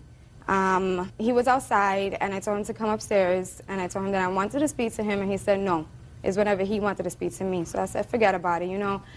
We just need to start looking for different apartments because I can't afford this apartment by myself. So he's like, fine, you know. He's been staying in the living room, you know, off and on, because we were back and forth the whole time that we were living together. All right, so he said he didn't want to talk. He wanted to talk when you wanted to talk. He didn't want to talk, so I said, fine, you know what? It's over, it's over. I heard it.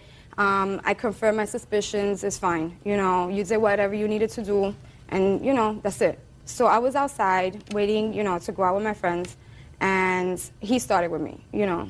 He's like, oh, it was you, you know, you drove me away and all that. So I didn't even want to start arguing with him in front of the house. I just left. So on the 18th, that was a Thursday, since I wouldn't come home straight after work because I didn't want to see him, I would stay in my mother's house, so I would go out with my friends or whatever. And he knew I was seeing the other guy. He knew that. Well, you say in your complaint that you knew things weren't working out as soon as... Shh, I'm speaking. You say in your complaint you knew things weren't working out as soon as you moved in together, so you tried everything, including making him jealous. That's what you wrote in your complaint. Yes, but that wasn't with him. You tried to make him jealous with somebody else. No, because when I started seeing this guy, we were already over and done with. All I'm telling you is, you said in your complaint, including making him jealous. Yes. Okay. But it was with somebody else, not the guy that currently is staying at your house part-time. No. All right. I just wanted to see if he cared, you know. So every time I would come home, he knew I would speak to the, you know, the guy that I'm seeing now. So he would get on the phone. He would get on the internet real fast, you know. So I wouldn't speak to him. He was there all afternoon. The minute I would get home, he would go on the internet. So I asked him, I'm like, you know, in 10 minutes, you know, I'm going to go take a shower. Can you get off the internet? You know, because I'm going to expect a phone call. And I told him it was from an apartment because I was looking for an apartment. We were all supposed to be looking for apartments. But it was from the boyfriend? Yeah. So he's like, no, I get off whenever I feel like getting off. I'm like, well, no, you get off, you know, whenever I need to use the phone because you've been here all day. And he's like, oh, use my cell phone. I'm like, I don't want to use your cell phone. I don't want to use anything of yours anymore. You know, that's it. I don't want to owe you anything. He's like, oh, I get off whenever I get off. So I went and I yanked the phone cord out. So he came at me and he pushed me, and that's when I just pulled it off. It just took all my strength and it came off. That's when the whole argument started. His cousin was there, actually. I don't care where his cousin was. Just tell me what happened. So we were in the kitchen and he's flinging me back and forth against the walls like a rag doll. My son is screaming. He's crying, telling him to stop. So I had the phone in my hand and I threw it at him, but it hit the wall. So then he just kept on, and his cousin's in between us trying, like pushing him away, just stop, you know. So I tried to pick up the phone, you know, so I could call the police. So then at one point, I threw the phone, and I guess it hit him because he was bleeding. So That's a lie, Your just Honor. a second. What do you mean you guess it hit him? Because Well, it hit him because, you know. Don't tell me I guess. You threw the phone at him, and he was bleeding. Yeah. Okay, That was after go he ahead. was fingering Just me. a second. You gotta have your turn. He was fingering me against all the walls, the kitchen table, the stove, and all that. So I ran to the room with his cell phone to call the cops, and I locked the door, and my son was in there with me. And I went through, and he's like, oh, she's calling the cops, you know. So he went, and he noticed that the door was locked, so he punched it open, and he threw me on the floor, and he took the phone. Real cases, real people. Judge Judy. Maricel Gonzalez says after she was assaulted by her former live-in boyfriend, Sandy Espinal, he moved out. She's suing for the assault and for unpaid rent. Go ahead. So he was getting like his stuff ready to leave. I'm like, oh, you know, go. If you leave, you know, the cops are still going to come after you. The cops are still going to come after you, you know, because you hit me, you know. I didn't hear anything about him hitting you. Well, he was pushing Just a me. minute. I didn't hear anything about him hitting you, madam. I heard pushing. The only blood I heard about so far was the blood that he had on him. That's indicated, I assume, in the police report. Is that right? I don't think so. What do you mean you don't think so? Well, if it's not indicated in the police report, then they missed it because he was the only one bleeding. Is that right? Yeah, it didn't say it there, but it was out of self-defense because he was flinging me everywhere, and his cousin couldn't even get him off of me. Okay. No, he didn't smack me, you know, or punch me with an open hand, but that doesn't mean that is not Okay. abusive. Did you receive any medical treatment? No, I didn't. Okay. Now let me hear from you. Your Honor, Excuse me? that day I did No, not. I'm finished with you. I did not swing her. I did not hit her. She did not throw the phone at me and hit me. She hit me right with the phone in her hand. She went into inside my cousin's room to use his phone because the caller's phone that she had through was on the floor with the battery all broken. So she went into my cousin's room to use his phone. She didn't get to use the phone. Then. What do you mean she didn't get to use the phone, sir? She didn't get to use the phone because you stopped her? Yes. No. Hey, you got a hot temper. You started I'm to sorry. listen to me. You got a hot temper because the first thing that happened was he was on the computer and you went over to pull the cord out because you wanted to get off to get a call from your boyfriend. No, it's Stupid. It's not So, that. Your it's Honor. exactly what you told me, Miss Gonzalez. It's precisely what you told me. No, I was I just want you to about be to ask quiet, something. pay attention. I know you're used to talking and having people listen to you, but you're going to pay attention. What you told me was you came home, he was on the computer, you were getting a call from your boyfriend in 10 minutes. You told him to get off the computer. He said, I'm not going to get off the computer. You lied to him and told him it was for a call from an apartment. You went over and you pulled the cord out of the computer. The first physical thing that happened was your temper. Quiet. Now, she didn't get to make the call, sir, because you did what to the door? No, I didn't know. I pushed the door open, and I did not push on the floor. I grabbed my cell phone from her. I just snatched it from her, and I walked out the room. And then she proceeded to go to the following room to use the following phone. When I went in there, I went to speak to Gloria, that's my witness here, and she was next to Gloria, like on the bed, and I was talking to her. Once I had my face to her, she hit me. She clacked me with the phone right in my face. Okay. No. That's how come I was bleeding, because if she throws a phone at me, No. I'm a dodging. But she came, she No. caught me off guard from the Don't side. tell me no. Whatever it was, you Can I both ask acted very something? badly that day. I don't have a counterclaim for assault. Yes. The police arrived. Did they arrest you? No, ma'am. They didn't arrest you because the only one injured was you. It was me. Oh, okay. That's what I assumed. I don't know what you want from him. You now have, you live in an apartment, your son lives in an apartment, cousin's girlfriend, and your part-time new boyfriend. What do you want from him? He's gone. No, it's just we made a commitment together. And Your I never moved commitment out. was over. You decided, Miss Gonzalez, according to your complaint, that I agreed that we should move in together, but as soon as we moved in, he changed. It was not working out. There were arguments every day. I knew if I kicked him out, I would be stuck with $1,300 in rent. I tried to work things out. I tried to talk to him. I cried. I tried to make him jealous. Nothing worked. I was tired of being abused, neglected, disrespected, unappreciative. Unappreciated, I assume you mean. Okay? That's what you say. Yeah. You wanted him out. You got him out. Goodbye. Good luck. Have a good life. Parties are excused. You may step out. You got me out of the apartment. Now leave me alone. She still want to be with me. That's the problem. I don't want to be with her. He frustrated me the whole time that we were together. Happiness. I don't got to see her no more. I don't got to deal with her no more. He'll get whatever he deserves at the end. It's okay, though. Don't go by looks. Looks are the crazy ones. Don't go by looks, sweetie. Look at you. And now the next case. All parties in the matter of White versus Kamara, step forward, please. 23-year-old substitute teacher Laura White is suing her ex-fiancé, 30-year-old artist Jeremy Kamara, for credit card charges. Jeremy says Laura forgave the debt when she decided to keep the engagement ring. Miss White, while you were dating the defendant, you decided to do one of the foolish things that people do, and you got a credit card for him. I assume your credit wasn't good enough to get a credit card yourself. Is that right? Yes, I guess so. Huh? Yeah. Okay.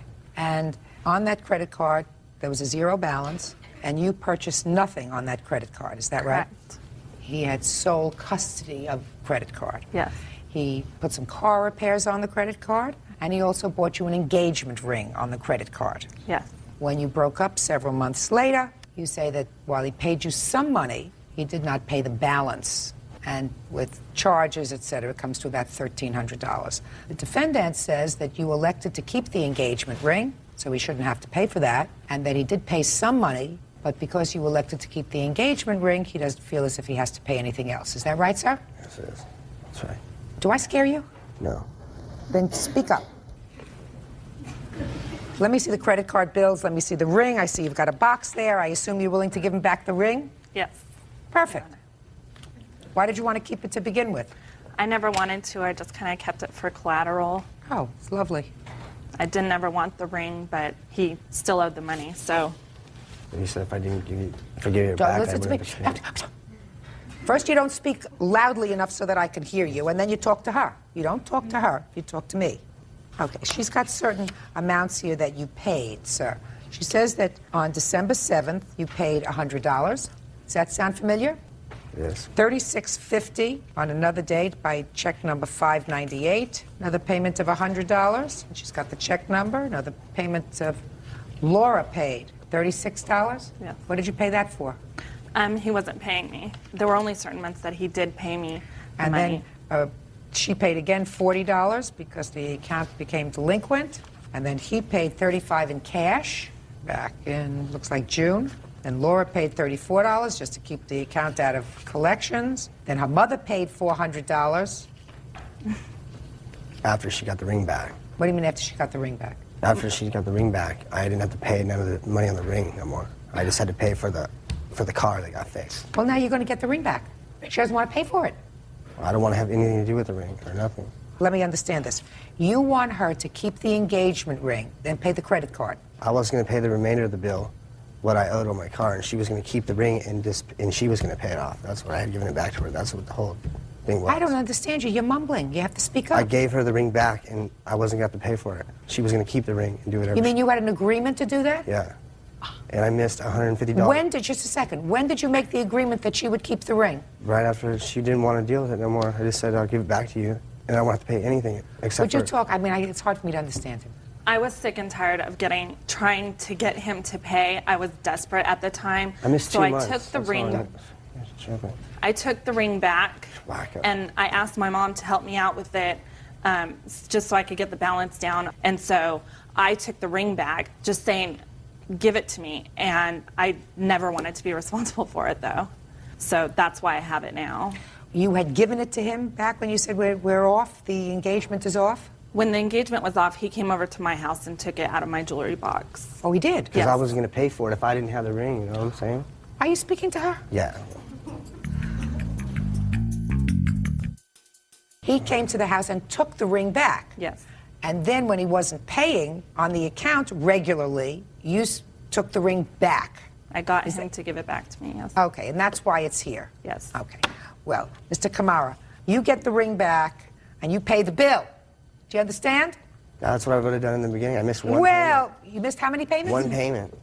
That's not Or two true. payments. Mr. Kamara, if you're making little teeny payments of $35, of $40, then what happens, Mr. Kamara, is the interest keeps building up. And you know what's going to happen? Yeah. Eventually you're going to get tired of paying for this thing that you don't have any appreciation for. I never would have stopped paying for the ring. I gave it back to her because she wanted it. And then I would have paid it still.